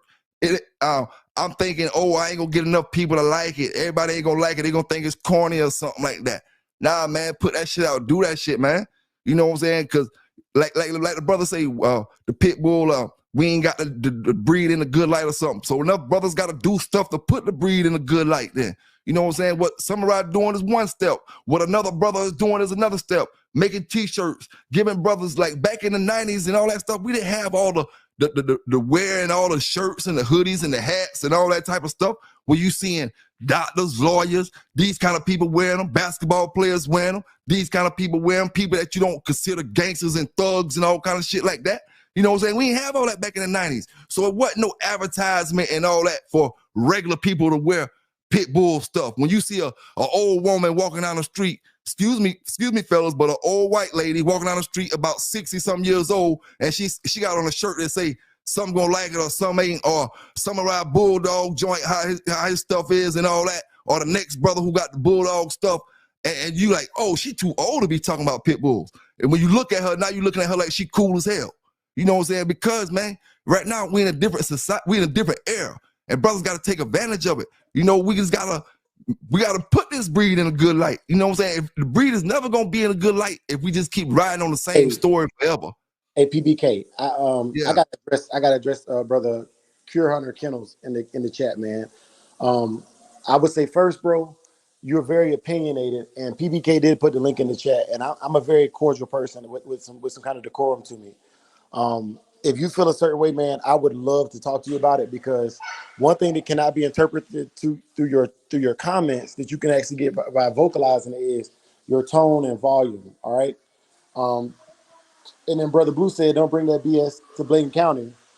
Brother Blue, McKenna, could you turn that down, please? Stop. For Brother Blue, I'm a Bladen County native, and I would say out of Bladen County, this is tooting my own horn, and yes, it's up licking lollipop, but I'm probably the biggest thing to come out of Bladen County. Let me give you my credentials for Bladen County. If you go to the high school and you walk in the gym, if you look on the wall, there's a big old wall size photo of the state championship team. I brought that home in 2008. In 2022, I was the #1 drill sergeant in the country, and they ran that in the Bladen Journal and in the Fayetteville Observer. So I've done a lot of things for my community, not just in the dogs, but in general. I'm a people person. And for cure hunters, you said don't be mad at him because he didn't take the game out of the dogs. Tom Garner is not known for making any of the champions that he bred, and I run Garner, Spike, and Frisco blood. I brag about it all the time. So for you to say that obviously says you haven't done your homework and you're speaking from emotion right now, my brother. And that's why I would challenge you to come on here and have that discussion because drop the link, Pelican Bay. I'm sorry, I didn't mean to cut you off. The guy that you talked to said drop the link. Yeah. So I was just saying I didn't mean to cut you off. You can finish, but drop the link, Pelican Bay. He wants the link. And I would never attack you, brother, because you're coming from a place of understanding. And I know you know what you're talking about. But the thing is, you don't know me, and I can tell you don't know my background. You're going off of what other people have done to bash Tom. The only line I run is Tom and Joe Woodle. It's a Tom Garner, Joe Woodle cross. It's G Red Boy Rascal to Frisco Spike. So to say that is a fallacy. But also to say that Tom is keeping the game, Vinny gave Tom Frisco and Chinaman. I did my research on the bloodlines before I got him. So when a brother approaches it like that, Tom was the first one to change it up. He said, "I'm gonna go buy these dogs that are already proven and breed them." But as far as boxing, that's not Tom's lane either. That's why he was able to be so successful. He changed the game, but he just did it in a way that y'all accepted. And I'm gonna leave that right there. Yes, sir. All right, now I'm gonna address the comment. I dropped the link, Cure Hunter.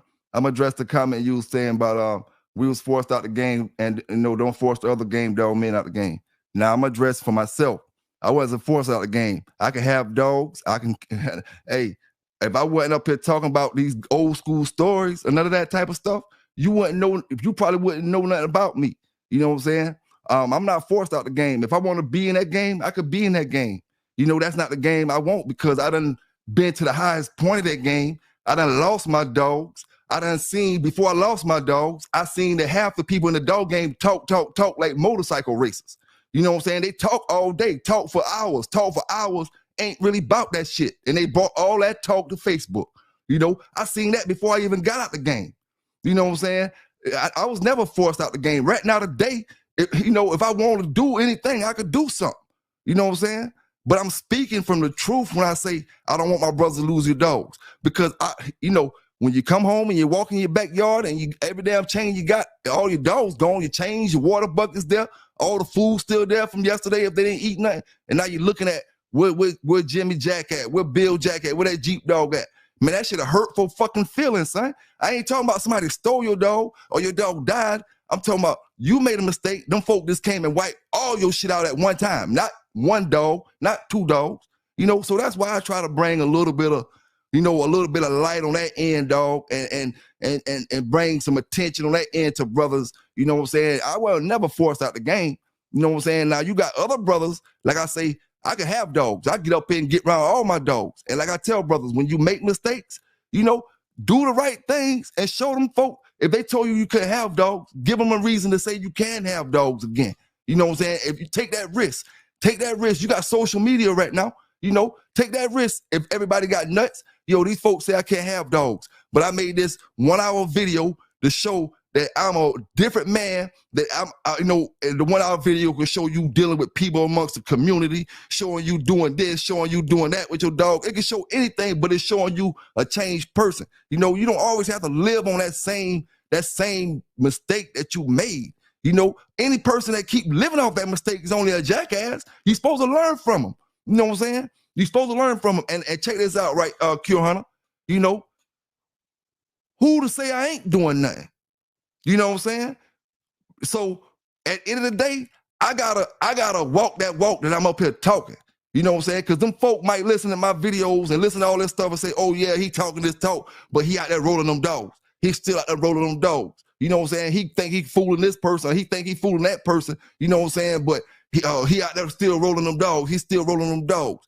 So on my level, dog, doing the stuff that I do with these videos every day, I got to walk that walk on my end. I can't talk that talk, dog. When I say I can't turn a dog to a grand champion right now, I'm not lying, dog. I cannot be in a box 5 different times throughout 3 or 4 years with brothers not expecting to get turned over to the law out of them 5 times. There's no way in hell it's not going to happen to me as Pelican Bay K9s. And I'll be stupid and ignorant to get up here and say it wouldn't happen to me, to y'all folk. You know what I'm saying? So, like I said, man, you know, at the end of the day, all a brother could do, from Summer Ride to Nanny Dog to anybody, the Fat Bill, the Triple J, to anybody, all we can do, man, is give our old school stories, give our old school, like the brothers on the block be coming up trying to tell you how it used to be back in their days, and all our young gangsters, you just like, oh man, fuck him. He ain't did what I did. I ain't gonna get caught up like he got caught up. I ain't stupid like he was, you know what I'm saying? He ain't stacked the money I got. And none of that type of stuff, and you don't even know. You think you got it all, and all of a sudden that shit gone. You know what I'm saying? Now you're thinking about what that old man was talking about up under that tree. You know what I'm saying? Now you're thinking about what that old man was talking about under that tree. You know, it's just crazy, man. Let me take this comment down so I can see my brothers up here on the panel and shit. Can I say something? I can't be put out of something I never wanted to be a part of. Now I'm gonna tell you the honest truth, dog. I was a part of something. And I ain't I know why brothers. Hold up. I'm looking for something. I dropped it. No, what I was going to say to the people is, I don't listen.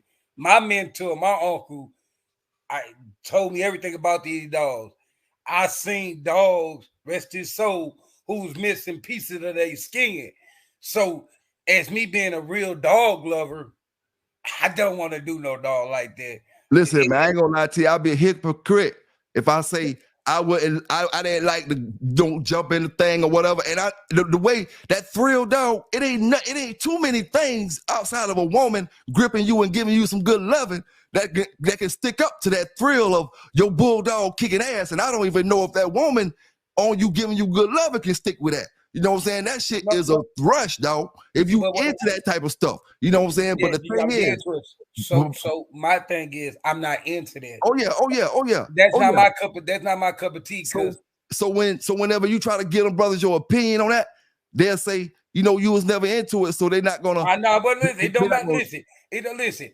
I never get in it unless see. Listen, one thing my uncle did That's say. The best thing, dog. You can listen. You can have 20. You on your yard. You can have $20,000 worth of dogs. In 30 minutes, $20,000 gone that you can't never get back. So why would you lose your money like that, nephew? That's what you say. Why would you lose your money like that, nephew? Like, you're not going to get it back. They're going to make you pay more money. So $20,000 plus the maybe the paying the court people and all this and all these tickets they gave you. You lose out them to $35,000. What do you? I mean, like, it's not. No, I don't earn money to give to the people. Not me. That ain't my cup of tea. So do what you do. You ain't got to worry about me ever trying to touch you in that kind of lane. But if you come talk about training and all that, we can play ball. But I don't play ball with. Oh yeah, but that's just the thing when it comes to talking about certain things, especially like if you say if I say I want to mentor the young brothers, 15 to 18 or 13 to 18. You know, I can't get in there talking to them young brothers about nothing I never been through myself. You know what I'm saying? If I'm talking to them about gang banging, or if I'm talking to them about the streets or anything like that, I got to be able to compare to them boys, get on the same level with them, look eye to eye with them so they can understand it and see that this ain't about no bullshit. You know what I'm saying? And you know, if you got a brother in there talking to them young brothers 14, 13 to 18, and they ain't never seen a day in their life in the streets, them brothers ain't gonna respect nothing they say. You know, they're gonna be like, man, listen, man, they're gonna ask him a few questions, and when they find out he ain't been through none of that, you know, they ain't gonna respect nothing he say. So that's why I try to use my downfall to the advantage for another brother. You know what I'm saying? And you know, we live and we learn. You know what I'm saying? We live and we learn. And you just keep going, man. You keep going. At the end of the day, you know, like I said, for me, them days is so far over, man. I enjoy that I can talk about it, but at the end of the day, I love competing. And the only way I can compete right now is to do it in that digital dog show, to do it on some type of shuts and competition as far as training, to do it on some type of weight pull, wall climb, or any type of competition like that. the walking thing, any type of competition is legal. You know what I'm saying? That's the only way I can compete right now. You know, and maybe I did it to myself. I made myself too known to try to get out there and try to do anything like that. You know what I'm saying? At the same time, I was willing to risk that because I want to give the right message out here. You know what I'm saying? If it was worth me losing my being able to do little stuff on the side or whatever, it is what it is. It's worth it. You know, I ain't worrying about it because like I said, I done been at the top level of that dog shit. And I done had a dog that couldn't be stopped by nobody's shit. I done felt that feeling, and I ain't stressing it, man. You know what I'm saying? I ain't even stressing it. Right now, I love the feeling of training these dogs, getting this legal money, you know what I'm saying? Getting these dogs. Because listen, man, you know what else? I'm going to tell y'all brothers, to the panel, you know, and my brothers in the chat, and sisters in the chat. You know what else is a good feeling? When you train that dog and you get them to finally do that command that you want him to do. Amen. You know what I'm saying? You finally get him to sit. You finally get him to stay. You finally get him to come to you. You finally get him to do anything, whatever you're trying to get him to do, but you finally get him to do that shit. Man, you ready to go out, eat some steak and chill and whatever, you know, you happy as hell. You know what I'm saying? It's just different things you can do, dog. You know, and at the end of the day, you know, a lot of these competitions, brothers got to be conditioned as well. And I don't mean in shape. I mean mentally in shape. You got to condition your mind for whatever competition you're going in, whether it's obedience. Obedience, that's a two-man thing. That ain't just a dog. It's the way I move, the way the dog move. We a team. In that box, y'all a fucking team back in them days. You know what I'm saying? You want to learn how to condition that dog, but you going to have to condition your damn self as well, and that comes with knowing every single part of that dog, knowing every single thing about that dog. You know what I'm saying? And the shuts and all that. You a team. You know what I'm saying? It's only certain things a dog competing in the confirmation show. You a team. Maybe not in the digital show because you know that dog. You know, especially on the regular dog shows, you got to walk out there in that circle and all that stuff. Y'all a team, man. You know what I'm saying? You got to condition yourself, your mind, your mental with your dog. You know what I'm saying? It can't just be my dog trained and you got that scared as hell. Fuck up, the dog doing good and you out there scared as hell, ain't moving right. You know what I'm saying? Because you ain't conditioned yourself for the program. You know what I'm saying? Yes, sir. Yes, sir. Let me see what them brothers talking about in the chat. Y'all boys want to talk about something up here, Samurai? Yeah, Go ahead, Samurai. I heard you. Go ahead. You for the say something. Go ahead. So, Brother Blue Man, that's amazing, bro. Shouts out to you. For Kerr Hunter, bro, it's I understand your perspective, man. And if it was legal, I'm not gonna lie to you, I would be competing as hard as I possibly could. And I would, if it was legal and I was into that, then I would love to compete in that way, but I cannot. I won't. You know, I have too much to lose, man. And I ain't never stepped off the porch. You know, I'm gonna keep it real with you. As a kid, we call ourselves rolling something, but like I wasn't about that life. I ain't never been about that life, and I don't claim to be about that life. So for the police listening, Samurai has all his rabies shots up to date. I'm in accordance with Pima County codes, and if I move somewhere else, I'm being in accordance with those codes where I go.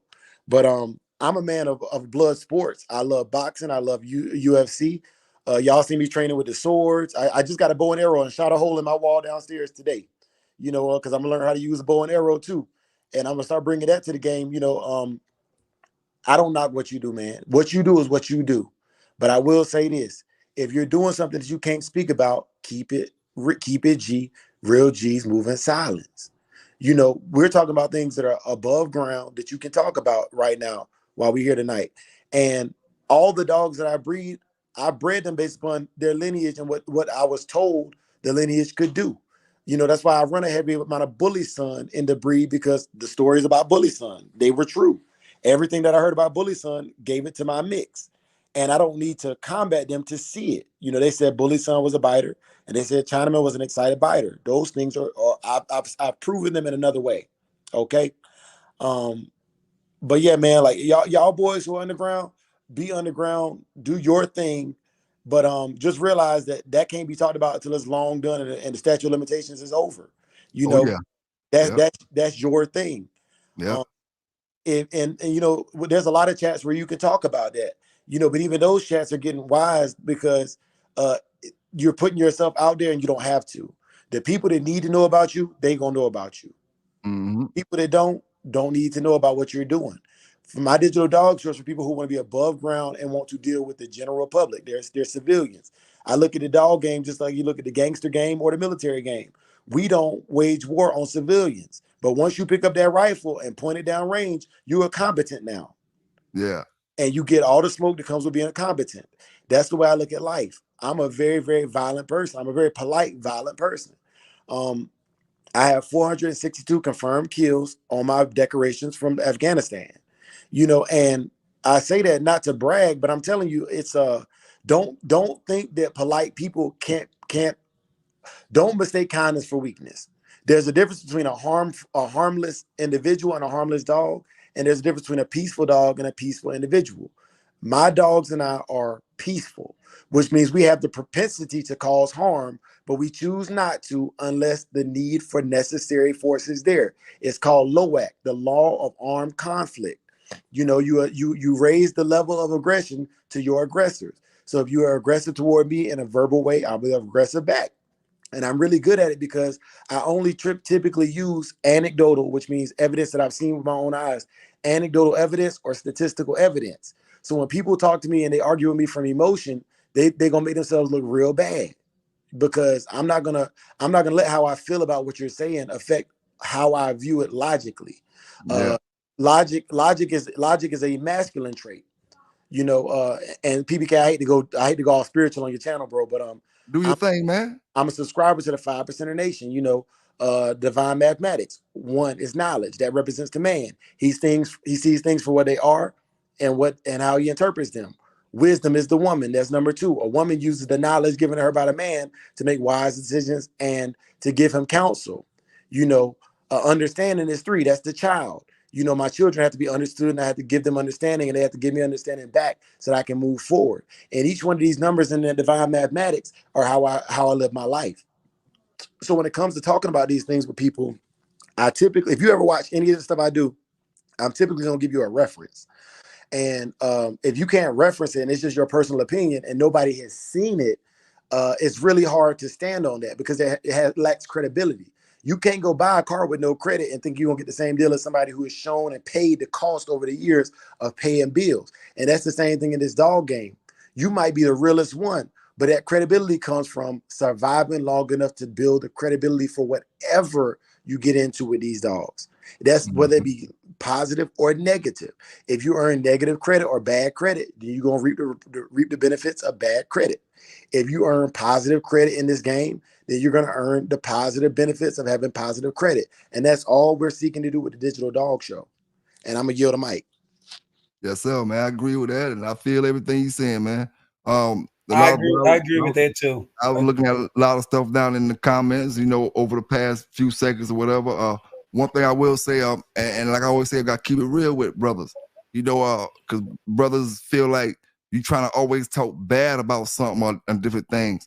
And that's why it benefits to have brothers that done been through certain situations, because if I wouldn't have been through my situation, no telling if I even do a dog show or anything like that. You know what I'm saying? I doubt very serious I would be doing anything, like that as far as talking about this. But I take my wrong and try to help you make a right off of it. You know what I'm saying? At the same time, I know once I got out the game, I live check for check. I went from, can get anything you want anytime you want it, to the point where, you got to live check for check. So I've been through the struggle. I've been through, oh, man, I got to go back and get a pack. Fuck that shit, man. I ain't got time to be feeling like this. You know what I'm saying? But you go through that, I done been through all that shit, dog. And that's why I talk to my brothers sometimes. Sometimes brothers might get it misconstrued, like I'm trying to make it seem some way and make it seem this way or that way. But at the end of the day, man, I'm only trying to do it, from a positive end as far as the message I'm trying to get across. And I want to say a big salute to brother Ed Valentin. You donated $5 to the channel a long time ago, brother, when we been first started. And we was talking, and I just never got to it, man. Big salute out to my brother Ed Valentin for the donation. But yeah, man, like I said, it's a lot of brothers that did wrong but won't tell their story and got great stories when it comes to these pit bulls. I know I'm not, doing no bullshit on the side. That's why I said I gotta walk that I'm out here talking. You know what I'm saying? At the end of the day. And me, I done had that thrill, and I know how good that thrill is. I know how it feel, the worker champion, the wanna to have a Floyd Mayweather or Mike Tyson that you feel like ain't gonna lose to nothing. You know what I'm saying? You getting ready, and I know how it feel to work that 8-week keep. And like I said before, I always say them butterflies where you anxious, you ready to go in for the kill or whatever. I know how that feel, and at the same time, it's a blessing when y'all brothers can have brothers that know that feeling, can give you that story and tell you at the same time, it's a whole nother route now, man. You know what I'm saying? And then the bad part about it, you got brothers out here trying to have stuff for you to do. It'd be different if you didn't have nothing to do. You got stuff to do now. It's something to do. You can get your dog ready for this and you can get your dog ready for that. You know what I'm saying? It's just a whole lot more things a brother can be in the limelight for than something bad. And then when I do a dog news clipping where brothers done got busted or something, I'm never trying to down them brothers because I done got busted myself before. You know what I'm saying? It's no good feeling getting busted. You know what I'm saying? But news is news. At the end of the day, you know what I'm saying? News is news, you know? And like I said, you know, if anything, like Brother Yellow One was saying one time, you know, if anything would have happened to me, you know, I know brothers gonna do their videos on my whatever news I had with me or anything like that. I know that brothers gonna do the videos, but at the end of the day, I can't live off my mistakes. I got to keep going forward. Even from that point, I got to keep going forward, keep doing positive things. Even if you make 10 damn mistakes, you don't turn around and make the 11th one or the 12th one. You got to, you know, make sometime a lot. If the Lord blessing you to be here, you know what I'm saying? You know, blessing you to be here and to make it through all your trials and tribulations, you know what I'm saying? Some point you got to try to go right because you ain't going to keep being lucky. You ain't going to keep being lucky to make it through this and to make it through that. And that ain't trying to talk bad on nobody or no nothing. It's just being real with you. You know what I'm saying? Like I always say, I've been through the streets and all that. You know, I'll be a damn fool to think, oh, the stuff I made it through when I was 19, 20, 21, 25, all the shootings I've been through, getting shot at, bullets whistling past this head, bullets going through your caps and all that stuff. I'll be a fool to think I can go through that shit again. You know what I'm saying? Lord bless me through that one time, you know? And so I give my story so another brother might can make a different route. You know what I'm saying? He don't have to feel like he got to be a gangster to make $1 million. You know what I'm saying? My story might help 2 or 3 brothers. You know what I'm saying? That's all I'll be trying to do. But in the meantime, while I'm trying to do this, sometimes it come off kind of harshly. And sometimes it come off, brothers say, oh, I'm getting this vibe or I'm getting that vibe. But at the end of the day, dog, I don't care. You know what I'm saying? At the end of the day, you know, I know what it is. I know what I'm doing it for. You know, I know sometimes I put my own dogs at risk to give brothers stories. You know, I give brothers stories, and I know I got dogs and them folk can come back here fucking with me. Sometimes I see cars riding past my house. I ain't even in the dope game no more, and sometimes I feel paranoid like Master P say. I walk out the house, feel like folk watching me. I don't know if it's Peter or who it is, you know what I'm saying? Because I be trying to rock with my folk and stick with folk from state to state no matter what. They get jammed up in with these pit bulls, and I put myself at risk when it comes to these animal folk, these animal activists and all that type of stuff. They don't give a damn about what that shit I'm talking about. To me, like my black brothers say, you know, to y'all ones that try to get a lot of money and act different than the other black culture, to some of y'all folk, y'all still a nigga. You know what I'm saying? To them Peter people, I'm still a dog fighter. You know what I'm saying? I'm still a motherfucker trying to lie and cover up stuff on these YouTube channels and all that. You know what I'm saying? So they can come looking at my house, walk out the door, man, they got folk riding past. I don't know who the hell it is. I don't live on that kind of street where just anybody ride past. That's why I ain't worried about none of y'all folk talking that trash. You know, you come down, you better come down for the come down. But I ain't living that type of life no more. And I try to make it, you know, known on these channels. You know, I do talk a lot of shit. You know what I'm saying? But at the end of the day, dog, you know, I don't really mean the stuff that I say, but I don't want to hurt none of y'all brothers. You know, at the end of the day, you know, and I don't mind arguing with you when we go to arguing and all that type of stuff.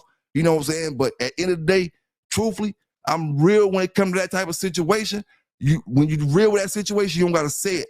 At the end of the day, all I'm saying is I don't want to live that life no more. I don't got lawyer money. I don't got this kind of money to be getting out of jail for this, get out of jail for that, trying to hurt somebody. I don't want to hurt nobody. I don't want nobody mama to be crying because what I done did about this, about that. You ever seen somebody mother crying because they lost a kid? A lot of y'all brothers ain't seen that, but y'all talk a lot of shit up here every damn day.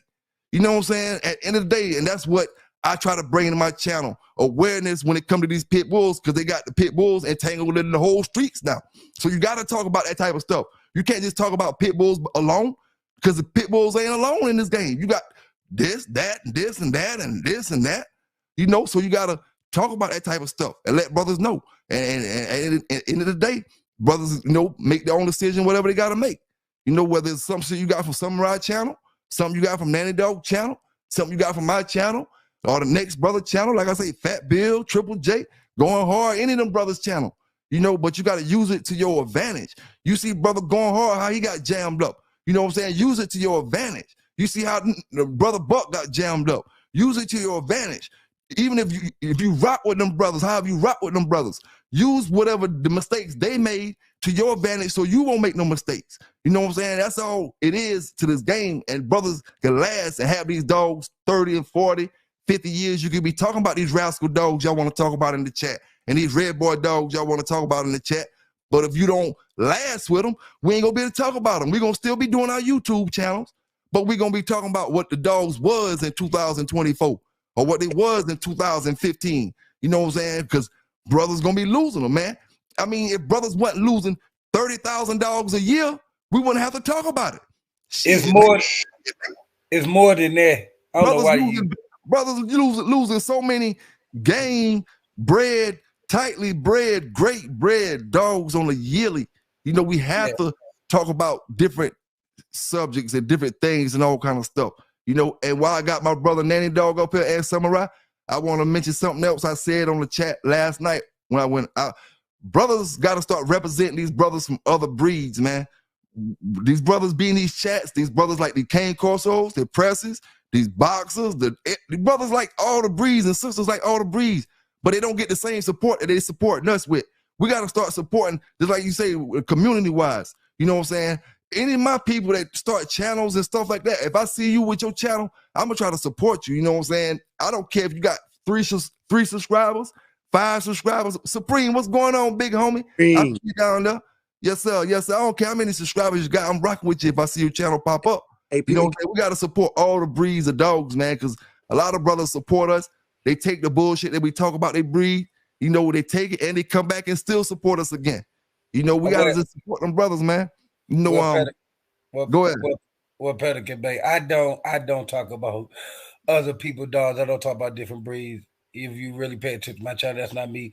But at the end of the day, I'm one of the guys on YouTube who owned it 3 different breeds. 3 different breeds. So, you know, I seen how certain breed people dealt with it and certain breeds people didn't. And certain people dealt with me because they didn't know what my dog was, so they assumed. But I feel like it should listen. The problem with this, I play this, me being around and going at different dog groups and different things. The American people will tear it very judgmental, and that's the problem. Like when I first the Hawk been talked about so many times, bullies has been talked about, but the old head told me just like this and this honest truth because I was going to come on the panel one day, but he said he don't want on my panel, anybody panel he don't want to do it. But one thing he did say to me is, if you stand up for a breed, you should see nothing. You should be like a horse. You only see your dog, what's in front of you. When you worry about what everybody else get, you lose focus on what you have in front of you. This is like your car. If you stop paying attention to the front of your car and you start looking around, you're gonna run into something. And that's the problem. The American people with terrier, people are very harsh to anybody that over blood.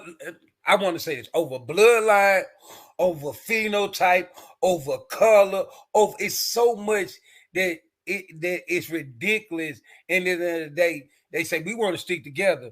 Well, at the end of the day, we want to stick together. Every group, like with Martin Luther King March, it was not only black people that was out there. Well, if you think about listen here, I didn't mean to cut you off. I got a book that I wrote specifically about what that statement you just made right there, and we ain't gonna get on that subject too deep because we gonna keep it on the dogs. I got a book that I wrote called Nation of Tears, and it's about the exact statement you just made. When it comes to that civil rights movement and that time in that era, everybody died. If you was hanging with black brothers, you died. White people died just as many black people died trying to get our rights and stuff situated. And I ain't gonna get on that. We're gonna keep it to the dogs and stuff like that. I got a book on Amazon called Nation of Tears. And that's what it's about. It's getting into everybody's story. You know, a lot of white brothers I tell stories about, and black brothers. The book has got like 30 or 40 or 50 some chapters where I talk about different people that you don't even know in history that died for this cause that we the way we living for today. You know what I'm saying? The way we living for today. But yeah, man. I was just using that as an example. Oh yeah, Listen, I use that as an example where at the end of the day, you listen, at the end of the day, if you get enough pressers, band dogs, bully owners, bulldog owners, not APBT, but American Bulldog, Frenchies. If you get enough people that you can have your community, like in this pitbull community, you get people that comes, but then people just don't. They like. I realize a lot of people that own APBT channels, they instantly just start talking so bad about other people dogs, and that cut people's off. And then another thing is, I like on my channel, I don't read comments about, oh, what do, like somebody say, what do you think Pelican Bay dog is? I don't. Or what's Samurai Soy dog is? I don't answer that question. You not. That's not what we're talking about. But on other channels, they will go into it. Oh, what you think about this blood? That right there is cutting a tie between the dog. And I'm gonna stop talking right there. Hey, oh yeah, man. I feel you. Go ahead, Samurai. hey, so as far as supporting other breeds, PBK, I was on QBN. QBN is a huge bully breed out of Houston. And eventually the digital dog show, I want to have all the breeds so we can have the best in breeds go up against each other for the best in the nation of all dogs, right? Mm-hmm. So that's something we're working on, but I don't have a lot of contacts in the bully community. So if y'all got friends that got bullies, tell them to holler at me, man, because we're going to set it up. But I did want to go, I've been looking at the comments, man, and 46 Bulldogs, I think it is. Man, that brother been speaking some real game in there, bro. I'm scared of you. He said, what do you think about putting that Chinaman with the Niggerino? And I want to say, I do have a heavy Niggerino bred bitch down at 601, Samurai Kennel 601 to Delta. And that's something I'm looking at doing, bro. So if you've done that, man, please reach out because she'll be 2 in January of next year, man. And we really, actually, she's 2 this year. Her birthday is January 1st. So, yeah, man, shouts out to you for that, bro.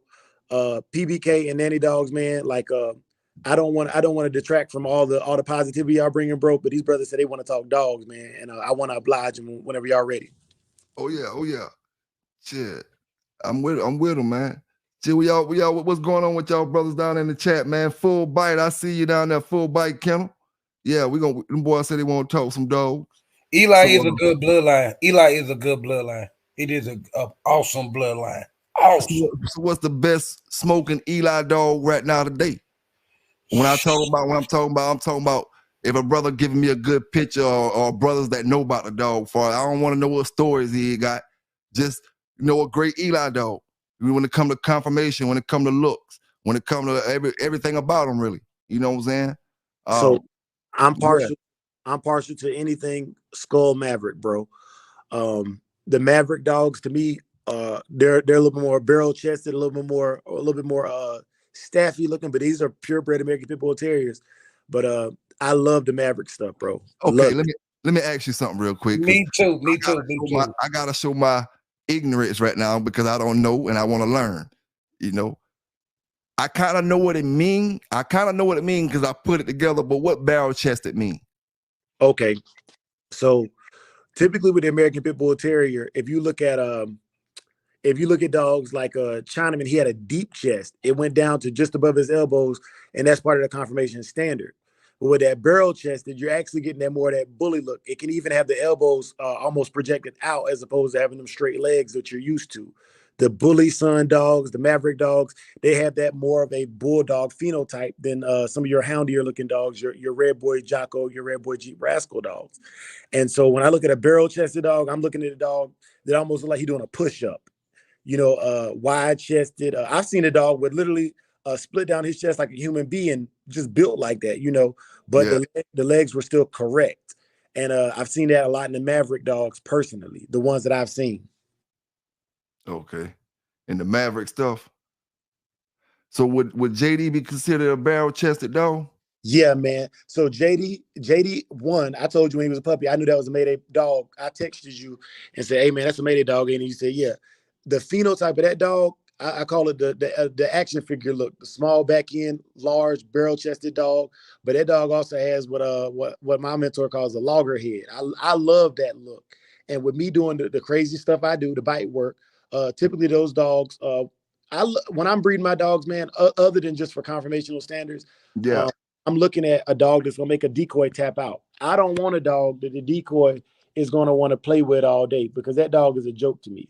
I'm looking for a dog that the decoy is like, man, I'm not taking another bite from that dog, man. That dog is he's bringing pressure. And even for my box dog, man, they have to appreciate that mouth and being able to what the barrel chested and heavier headed and barrel chested dogs bring to the game.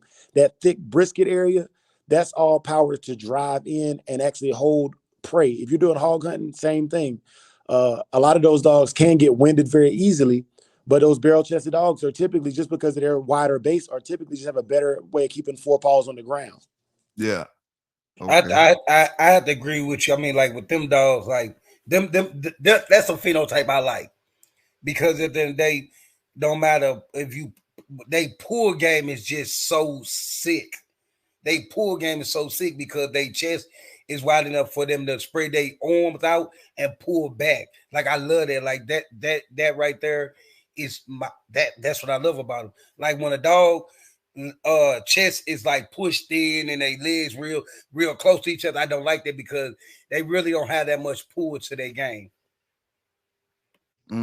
Yeah. Hey, and speaking of pulling, those dogs typically do very well in the weight pull. And we ain't really talked about the weight pull like that, but yeah, man. That's another thing that I would look for in a dog like that. It's just like a tripod. You know, if you stand up a camera tripod, if you got a tripod and you keep the legs together and a strong wind come, that tripod might fall over. But if you got that tripod with them legs fully extended, you know, that wide stance, it just has more stability as far as its ability to stay mounted. Yep. Now, Supreme dropped a online paid thing down in the chat. I looked it up. You talking about Till's Deaf Bruno Supreme, the full-timer dog? Till's Deaf's Bruno, full-time winner, two-time OTC. I'm trying to look at it's a Maverick dog. PBK. So, yeah, go ahead, bro. I gotta give you another one, bro, because I be on here listening to y'all, and I know you be joking about it, man. But what did Frisco do to you, bro? Because you be tearing the Frisco dogs out the frame, man. I love my Frisco dogs, man. Talk about it. That ain't nothing but a little bit of damn competitive talk, dog. Because like I tell them brothers, when the first game dogs that, other than them red boy dogs coming down off that Cottonham Sheba stuff, other than them dogs, the first game dogs we had was off Frisco. You know what I'm saying? And them dogs couldn't be stopped. I know they was some good little 40-some pound dogs, light 40s. Most of the talk I be talking trash about be just competitive talk. I'm on the Bulls, you on the damn Knicks. You know, the Knicks, it is what it is. I'm talking shit about the Knicks. Y'all point guard ain't nothing. You know, he can't play the whole game, you know what I'm saying? But at the end of the day, dog, the Frisco dogs ain't no different than the Red Boy Jocko dog. Cause I'm gonna be honest with brothers. Because you know I like to be honest and let you know I'm keeping it real. You know, a little bit of talk I've been hearing, throughout the brushes and stuff. Been seeing a lot of them buddy dogs that's coming down off that Big John stuff. A lot of the ones Buddy, Shy Girl, Buddy specifically, been getting a kind of a funny name. The dog's been, saying they having time clocks on them.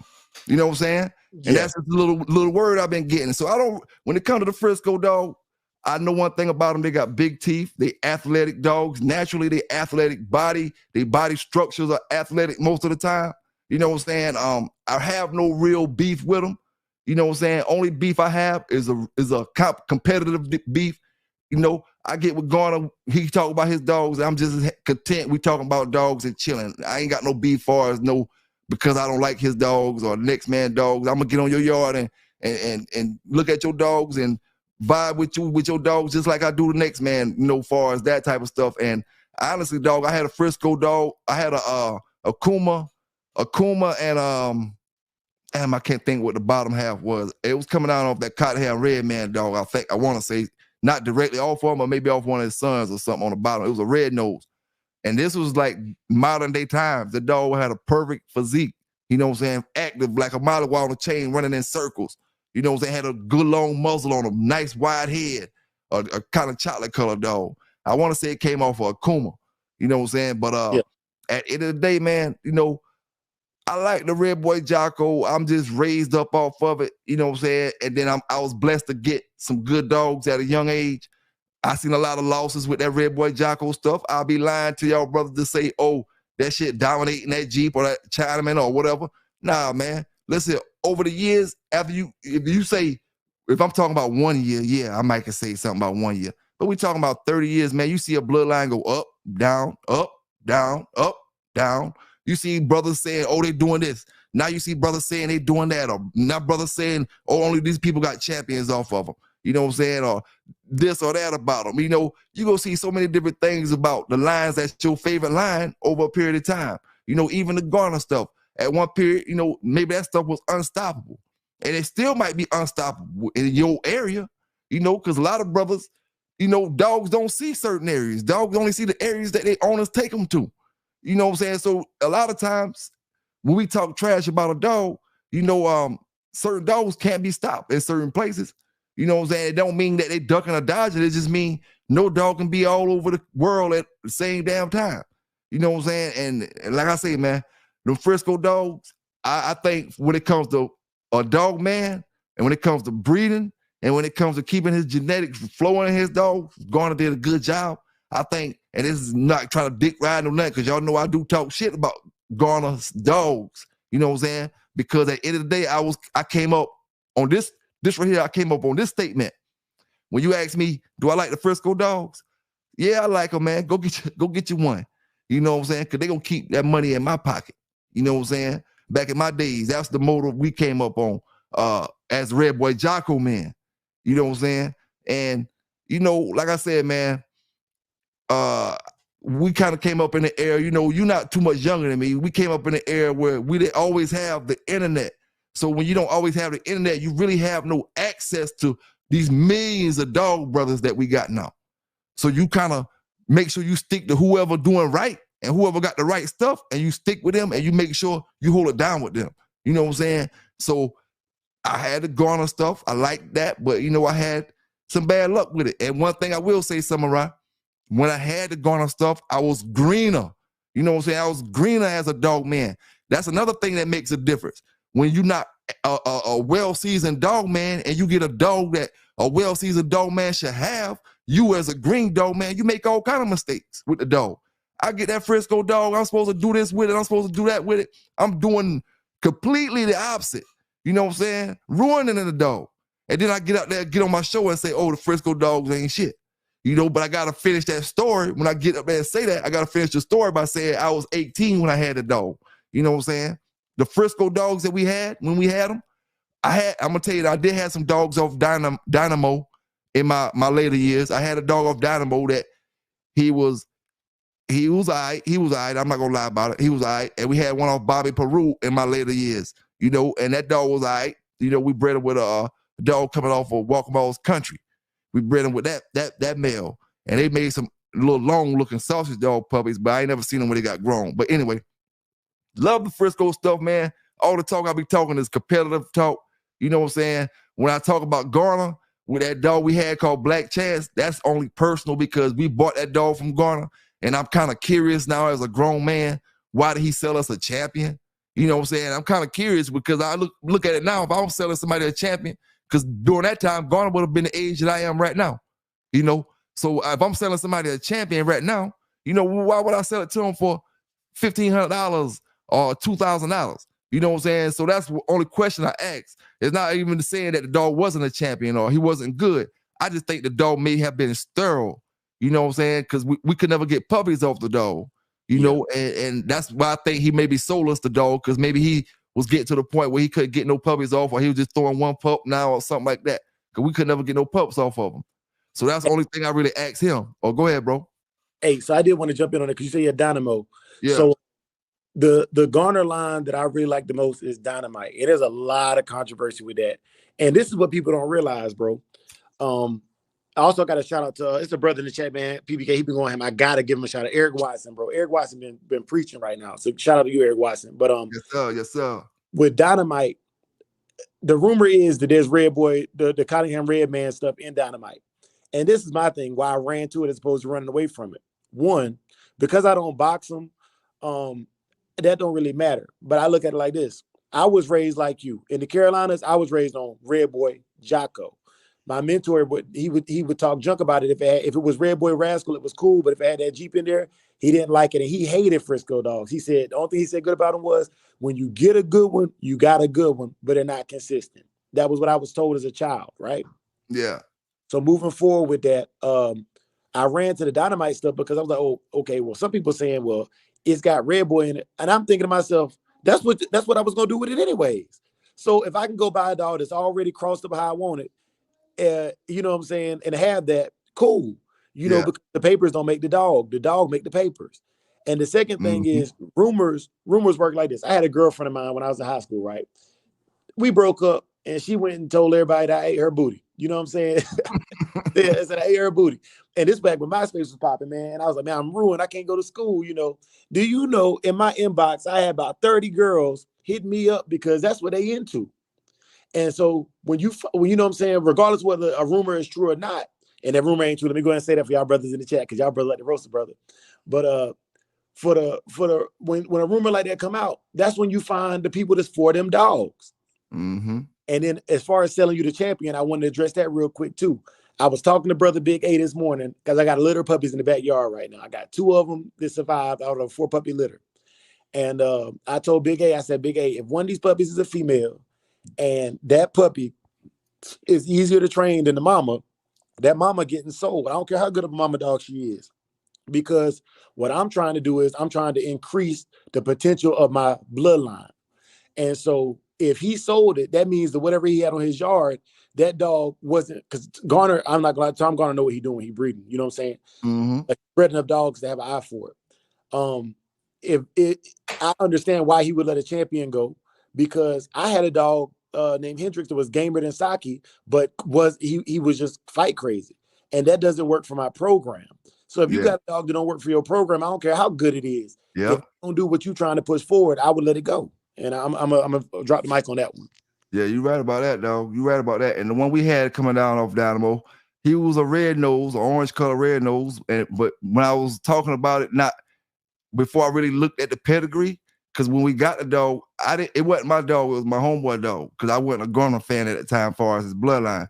But you know, he was my partner, so we had the dog, and when I look at his pedigree, he had the Cottingham Red Man stuff on the bottom side. But I'm not sure what the Dynamo dog was coming down directly off. I think he was off Dynamite. But he had the Red Man stuff on the bottom side, so that kind of made me feel kind of comfortable as far as the red nose. You know, once I went back and looked at it. You know what I'm saying? Shit, man. Another dog I like Garner got, that Santos dog, man. Oh yeah. Hell yeah. He really throwed a lot of his puppies I be seeing, they kind of look like him. You know, I think that dog may be a pre-potent dog or something, because he have dogs that be grandkids of Santos, and you can look at them sometime. You know, and we had a Santos and Red Boy female that my homeboy still got them now, out in the country. She Red Boy and Santos, and she's still showing traits of that Santos, and that's like in her. I think it's like great granddaddy or something like that. But she still got them slanted eyes, looking like Santos. You know, you can still see it in her. So I think that dog probably is a good dog, you know, as far as breeding and whatever he's throwing off and stuff like that. PBK, I can tell you from experience, because my Bacardi dog is a great granddaughter of Santos. And if you go on my Instagram, I went and copy and pasted every dog off Santos, just like you saying, that's in my pedigree. And you got Santos, you got Garner, and it's Garner and somebody's Carmelo. You got Garner's Jasmine, and all of these dogs are, you know, 3rd and 4th generation, or some of them 2nd generation of Bacardi's pedigree. And I was trying to show that other than her red nose, that all of that Santos blood is there. And I tell you another thing about the Santos dogs that is really good for those y'all who are confirmation shows. Santos and his offspring are naturally confirmation based. Because Garner, what he was doing with the Santos line was he was getting a dog that function and form were synced up. So what he was looking for was if a dog is correct in its structure, it typically can work easier and longer. And so I stand on that Santos blood, bro. I salute you for saying that. Oh yeah, man. That's like any brothers who trying to get their dogs into exercise and or you know, like you said, the structure of the dogs. Garner dogs pretty much they ain't really had no bad reputation for us being well structured dogs. You know what I'm saying? And you can't really give no dog at the end of the day, we make jokes and we say dogs got stop clocks in their backs and all that. But at the end of the day, man, if you be real about it, you know half the owners of these dogs ain't doing these dogs the right way, ain't taking these dogs out the way they supposed to be took out back in them days. They weren't doing all that stuff the right way, so dogs get bad reputations. You know what I'm saying? And one thing about it, just like any sport, football, basketball, you're a diehard Cowboys fan. Once you get brothers who like whatever lines they like, you know what I'm saying, just that's that's what they're gonna roll with. Especially old school brothers. Your younger brothers are more likely to change up because you ain't seeing certain things and to be hooked on certain lines. But most of my older brothers, them boys get solid in their ways, and they only rocking with the Carvinos, they only rocking with the Eli stuff, or they only rocking with the Jeep stuff. You know what I'm saying? They die hard with it. Whether it win, lose this time, they still gonna rock with it. They gonna get another strand of it, another son off of it, or grandson off of it.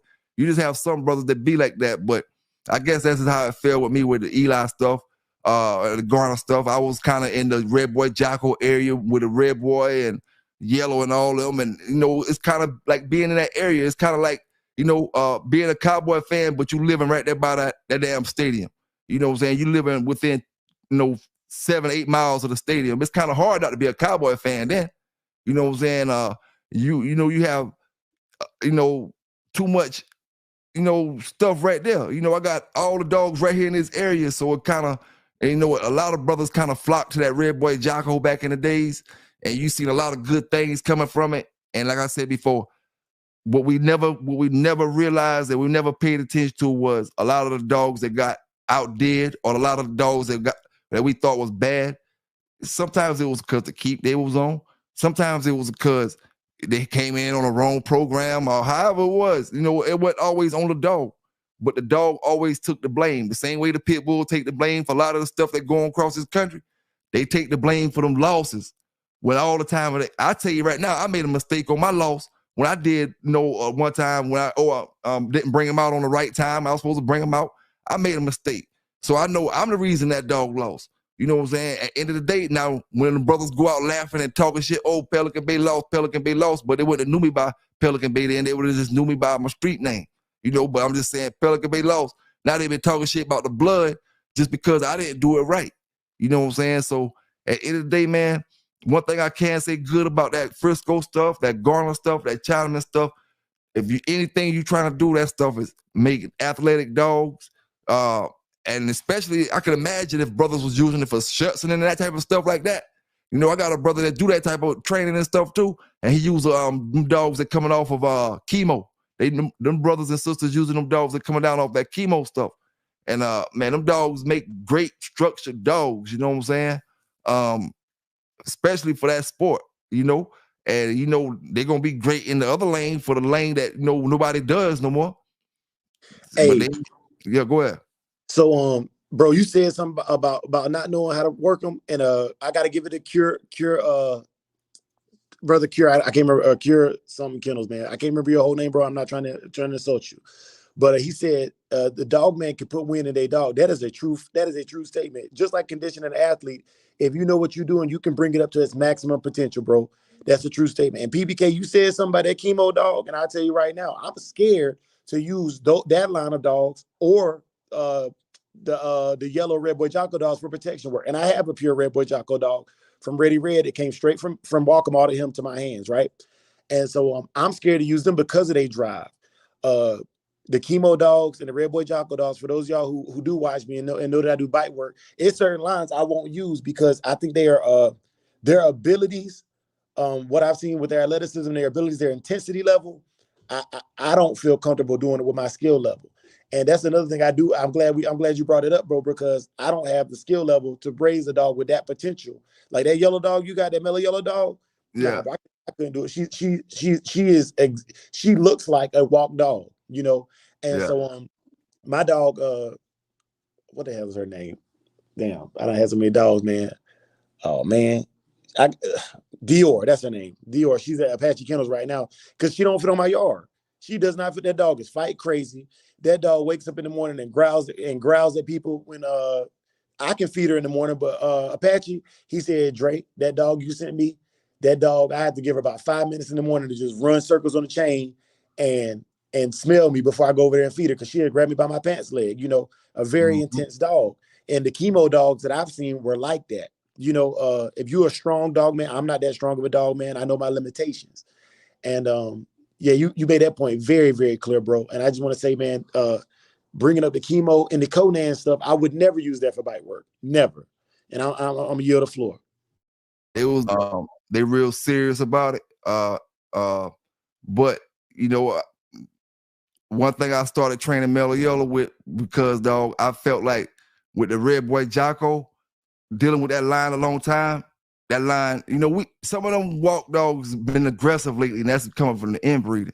You know what I'm saying? But the way Mellow Yellow does is not coming from the inbreeding. It's coming from her being around that crazy ass damn Malawi, and then her being with me so much when I took her in, and then she around that Malawi, you know, she just learning all kind of bad habits when she, you know, was about 3 and 4 months old and 5 months old. Her brother and the rest of the dogs off the litter don't act nothing like that. You know what I'm saying? Just because the way I raised her and I started doing the training. I wanted to train a Red Boy Jocko dog because I felt like there's one of the dogs that was people friendly out of all the dogs. That's what my opinion was. You know, out of all the dogs, I felt like it would have been one of my hardest ones to train as far as bringing any aggression out of them. You know what I'm saying? But then, you know, I started doing them. I started training with Mellow Yellow. I started seeing that she was sitting and staring and all that just as fast as the Malawi was. You know what I'm saying? You know, you get certain things that's different on the pit compared to the Malawi, like their attention level. The pit bull gonna have shorter attention spans, where the Malawi gonna stay there and focus a little bit longer. You know what I'm saying? But if you really want to start training that pit bull at 2 months old, you can do it, man. From the time that dog eating real dog food, you can do it. I'm telling you, only reason I say real dog food because when you start giving dogs treats and stuff, you kind of want to make sure they got some type of lining on their stomach because you got them treats gonna have their stomach loose and all that type of junk. You know what I'm saying? And in order to get real training out your dog, you're gonna have something outside of his regular food. You gonna get he'll come take your regular food out your hand, but if he take your regular food out, his regular food out your hand, imagine and watch what they do when you put a piece of microwave cooked sausage or some raw sausage just straight out the refrigerator, raw beef sausage or something. You put that in your hand. I'm telling you, get them to do circles and all kind of shit. You know what I'm saying? Actually, other than Merino, Mellow Yellow is more trained than any other dog in my yard. She more trained than Anime is. You know what I'm saying? When it comes to training, I can get Anime to jump the fences and all that type of stuff, you know, and do all that. But I'm talking about far as and Anime heel and all that. But you know, far as the you know, more up to date training, Mellow Yellow is more modern with her training. Now, when I bring Merino into your obedience training, I'm trying to do, I might do it in the next couple of days. I ain't trained him in over a year. You know what I'm saying? And when I do my training, I'm not even gonna use an e-collar. I'm just gonna go straight off whatever, most likely. And this is something, you know, my brothers who ain't really big in training yet, they, you know, you might learn or you can learn. When you take breaks, a dog don't need training every single day. I ain't talking about obedience training. I'm talking about specifically like bite work and stuff like that. You know, you take breaks on that stuff. You know what I'm saying? And then watch when I bring Merino out to do the training with the treats. Once he know I got treats in my hand, and watch when I bring him out, he gonna be on everything crisp. He gonna be a little rust at first. He gonna be a little dusty. Let me rephrase that, because there's a difference between dust and rust. You know, you shake that dust off. He gonna be a little dusty at first, but then he gonna be on point and he gonna be doing it so fast. Because when you train him every day, a dog get bored. You start to see him move slow. He don't run to the command as fast as he used to. Now he getting bored. But when you take that little break, because a dog get mentally tired too. It's like you get mentally tired. Sir. Yes, sir. Tell him. Preach, PBK. You gotta let him. There you go. Yeah, you gotta let him just free his mind and let him be a dog for a little while. You know what I'm saying? Then when you bring him back, shit, you watch how he do. You know what I'm saying? And, hey, that joker be on it. Bam, bam, bam, bam, Hey, bam. you know what that is, Pelican Bay? I tell a lot of people that. So your dog assignment in the beginning, if you're doing it every day, it start being like, it's not assignment no more. It's a command. When you bring it back out, after a while, it's like, ooh, it's back up again. You know what I'm saying? Like, so that's what I do with my dog. Like, when I don't do the sleeve every day on no dog. I do it every blue moon to see if they're gonna catch on to it and see how they act when I bring it out. I don't want them to come out and they lay down like, oh man, here go this stuff right here. Oh yeah. And one brother was saying something about that's Eric Watson down there. Salute the brother Eric Watson. Saying the Red Boy Jocko maybe crossed a little too deep already. And I'm gonna tell you the honest truth. When it comes to Fletcher, and Mellow Yellow, Mellow Yellow, I done bred it with JD or whatever, but when it comes to them, I'm not going to inbreed, like say if I breed Fletcher to Mellow Yellow, I'm not going to keep inbreeding them anymore like that, because Fletcher don't got no outs from Yellow. All the way from Yellow back to Jocko, back to Red Boy, Fletcher don't got no outs in him. Mellow Yellow don't got no outs in him, all the way back to Yellow, Red Boy, and Jocko, Mr. Chavis dogs, no outs in them. So I'm not, just like you said down there, brother, I know over periods of time you lose certain things when you come to breeding them dogs like that, and you get certain type of attitudes, you get all kind of crazy shit. You know what I'm saying? You might not get no special looking dogs with the missing feet or missing eyes or whatever, but you get the crazy traits that you don't really want, you don't desire in your kennel. So I'm I'm breeding, I'm gonna do my inbreeding and stuff like that, but I ain't gonna be fooled, especially knowing I've been dealing with that line of dogs for a long time. You know what I'm saying? I know I got to go out with them. You know what I'm saying? Go out to something else, whether it got to be something to my satisfaction. You know what I'm saying? I got a brother that's got some Sorrels and some of that big giant stuff out there crossed up. You know what I'm saying? He's supposed to holler at me. But I'm going to mix some stuff in, man, because at the end of the day, you get the bigger your gene pool is, the more healthier your dogs is. At the end of the day, if you got a brother who got every damn bloodline, literally, and I'm talking about they didn't peddle no puppies. He got real legitimate papers, and he got Eli, Chinaman, Jeep, Bolio, Red Boy Jocko. He got every damn line you could damn think of in his damn papers. That brother probably got the healthiest dogs out of all of us. His puppies don't die. His puppies don't die. He don't got to worm them out. They gonna live. You know what I'm saying? He ain't got to worry about trying to do all the extra stuff with his dogs. They got good structure. I bet you they shape right. You know what I'm saying? All that. Can I say something, Pelican? Yeah, go ahead, bro. Go ahead. So my knowledge of these dogs is, and I learned from many people who breed these dogs. A lot of people will go take a dog that already got good mouth, and because of the pedigree, breed it when they need win. They need structure, but they don't go that way. So at the end of the day, to make a complete dog, you got to know what your dog, like you said, my dog missing win. You got to know what it's missing to know what you got to add in. Just like Samurai Sword said, he wanted to do something with his dog, add something to his dog for this and that. That's because you got to know what your dog is missing. When you don't know what your dog missing, you can make a dog complete and forget to put the win, or you can make a dog complete and forget to put mouth in there, or you can make a dog complete, you call complete and forget to put structure in there. You got to know what you missing to be able to know it, because a lot of people are running one bloodline. Like, I'm a red boy all the way down, and knowing that red boy has been losing win, you still inbreeding it, so now you shorten win more and more. That's what people don't know. You shorten it. Like, it might have 45, it might have had 3 years ago, before y'all start doing it, might have had 45 minutes, an hour, then go down to 45 minutes, then go down to 30 minutes, because you're shortening it, because that trait is getting worse. And like, when you get good traits when you inbreed, and you get bad traits. Bad traits might not be the look of the dog, it might just be the mouth, the wing. Oh yeah. You know what I'm saying? That's what it be. And truthfully, some of the bad traits we can't really see in the dogs until they get grown. We can sell puppies all day long, and certain things we can see in our dogs that that we can really see when they puppies, as far as trait wise. But then some things we can't see until the dogs get too older than what we sell them. You know what I'm saying? So like, say if I'm selling puppies 1 month or 2 month old, I can't really see the bad traits that may possibly pop up 9, 10 months old, 11 months old, and stuff like that. So you can't really do a whole lot of selected breeding unless you keeping your dogs. You can do certain kind of selecting. Sometimes you can select, because certain dogs have shapes and different things. You can kind of see certain things on the puppies or whatever. But for the most part, you got to kind of keep them dogs until they get old enough for you to really see if this dog got the traits that you desire, far as certain things. Now with me, I'm gonna give you a quick example. All right, with the last litter I had. Only thing I looked for, I didn't look for nothing, actually. I just kept the smallest dog off the litter. That was my whole thing. It wasn't no reason to do it. It just what I did the last litter, mellow yellow litter. I kept the smallest dog off the litter. You know, she wasn't no runner, nothing like that. She was just the smallest bone frame dog. Off this litter, I kept the smallest dog. The dog wasn't the smallest bone frame, but it was the smallest one. But at the same time, she was one of the best acting ones, not aggressive wise. She was just trying to escape the cage and trying to get out and trying to climb and get over the dang on pen and all that type of stuff. You know, and I know if I use her for training wise, then that's the type of stuff that I'm looking for. A dog that's doing it like that. You know what I'm saying?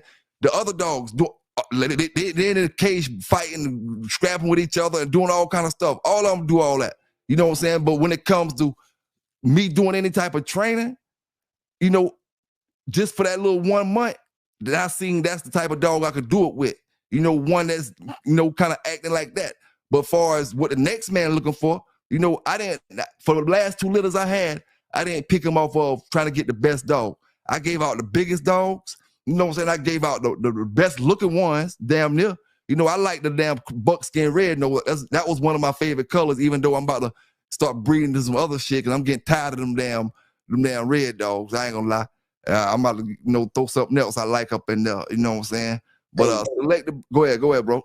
So I wanted to share this with you because what I'm planning on doing with my pure Red Boy Jocko stock is there's a kennel, they on the internet, so I'm only gonna say their name because they're already public. Team Adams, they got pure Kobe dogs.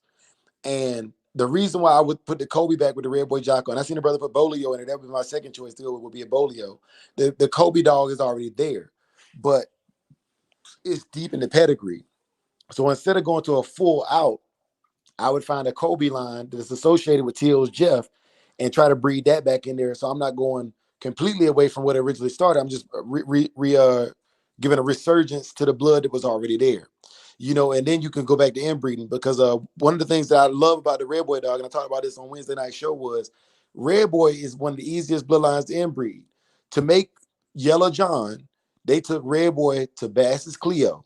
Took a daughter off of that named Bass's Cat, bred it back to Red Boy. Took a daughter off that named Feather and bred that back to Red Boy.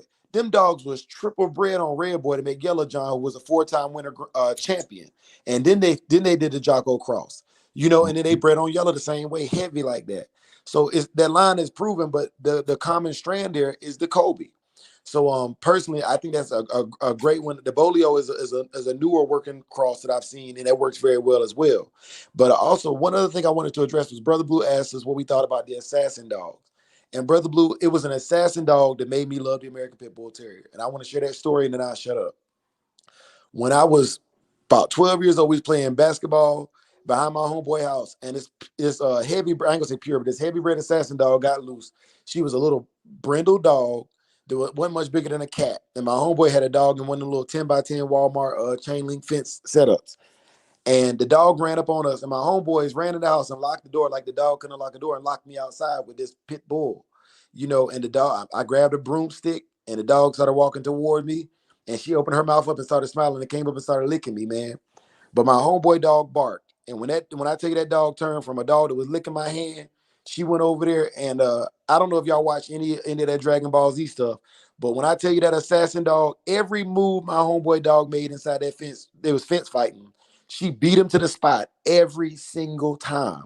That dog was a combat ready animal, and I couldn't believe that a dog could read another animal that way. You know, she just literally outclassed that dog in every way to outclass that dog. And that's all I have on the assassin dog for you, my brother. And what a assassin dog coming off of? Is it a Jacob's assassin too? That's not the dog y'all talking about, is it? Yeah, that's the dog he's talking about. The assassin, Jacob double grand champion assassin 2 dog? Coming off that stuff? Yeah, and that's what he said. He said the Jacob's assassin stuff. Yeah.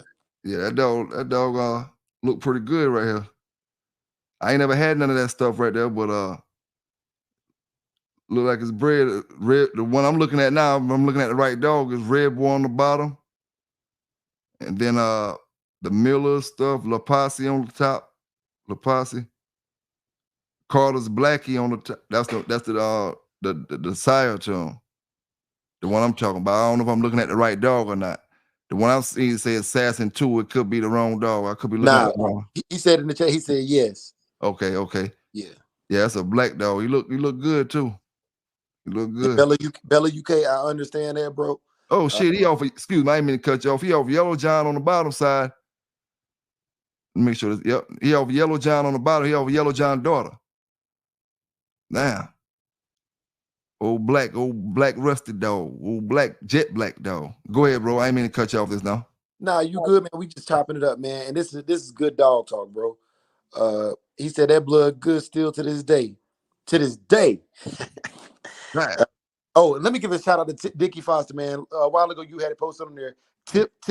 Hey, let's get it, Dickie. Yes, sir. Appreciate that, Dickie, man. Appreciate that, Dickie. Appreciate that, Blue, down there with your input down there in the chat, my brother. You know what I'm saying? Yes, sir. Hey, I don't like doing brother and sister breeding all the time, either Bella UK, but for this particular reason, just got to do it. You know what I'm saying? I got to do it with these. I got to, make these breedings happen. Normally, I wouldn't do it like that, but just got to make these breedings happen. Sometimes you got to make breedings, do them however you got to do them. 46 say, got to put that heat maker stuff to that boomer stuff. Yeah, that boomer stuff, I've been hearing a lot of people talk good about the boomer, the heat maker stuff. I've been hearing a lot of people talk about it. Coleman's dope, man. I never heard of that dog, but I know the brother Coleman is a certified dog, man. So I'm quite sure that dog was bred up right. You know about any of y'all brothers know about that dog, Coleman's dope, man? Nah, man. Give me the line. I ain't I don't want to lie either. I don't know nothing about that dog. Yeah, man. Hey, man, it's 2:30. It's not time-wise. We done been here 2:30, man. I appreciate y'all brothers rocking with me tonight, man. Summer I appreciate you, man. You want to say anything before you get up out of here? Yeah, man. I want to say thank you to you, Nanny Dogs, in the chat. Man, I really enjoyed myself this Sunday afternoon, brother. Thank you. Hey, ain't no problem, man. What's going on with you, Nanny? You want to lead the chat with anything before you get up out of here? You got to know the dogs before you breed the dogs. That's the only thing I got to tell people. You got to know the dogs before you breed the dogs. Yes, sir, man. You don't know them. You're going to be breeding up a lot of shit. You don't know what's coming out. You know what I'm saying? Eric Watson said, you ever heard of Orca? I think that's that Mayday stuff, ain't it? That Lucane or Mayday stuff or Barracuda stuff or something like that. It's coming down off that Mayday stuff. Yeah, I heard of him or heard of her. Yes, sir, man. But y'all brothers have a great night. I had Brother Summer up here rock with me tonight. Brother Home of the Nanny Dog rock with me tonight. Y'all subscribe to their channel if you ain't subscribed yet. You know what I'm saying? Like I say, like we was talking about during the show.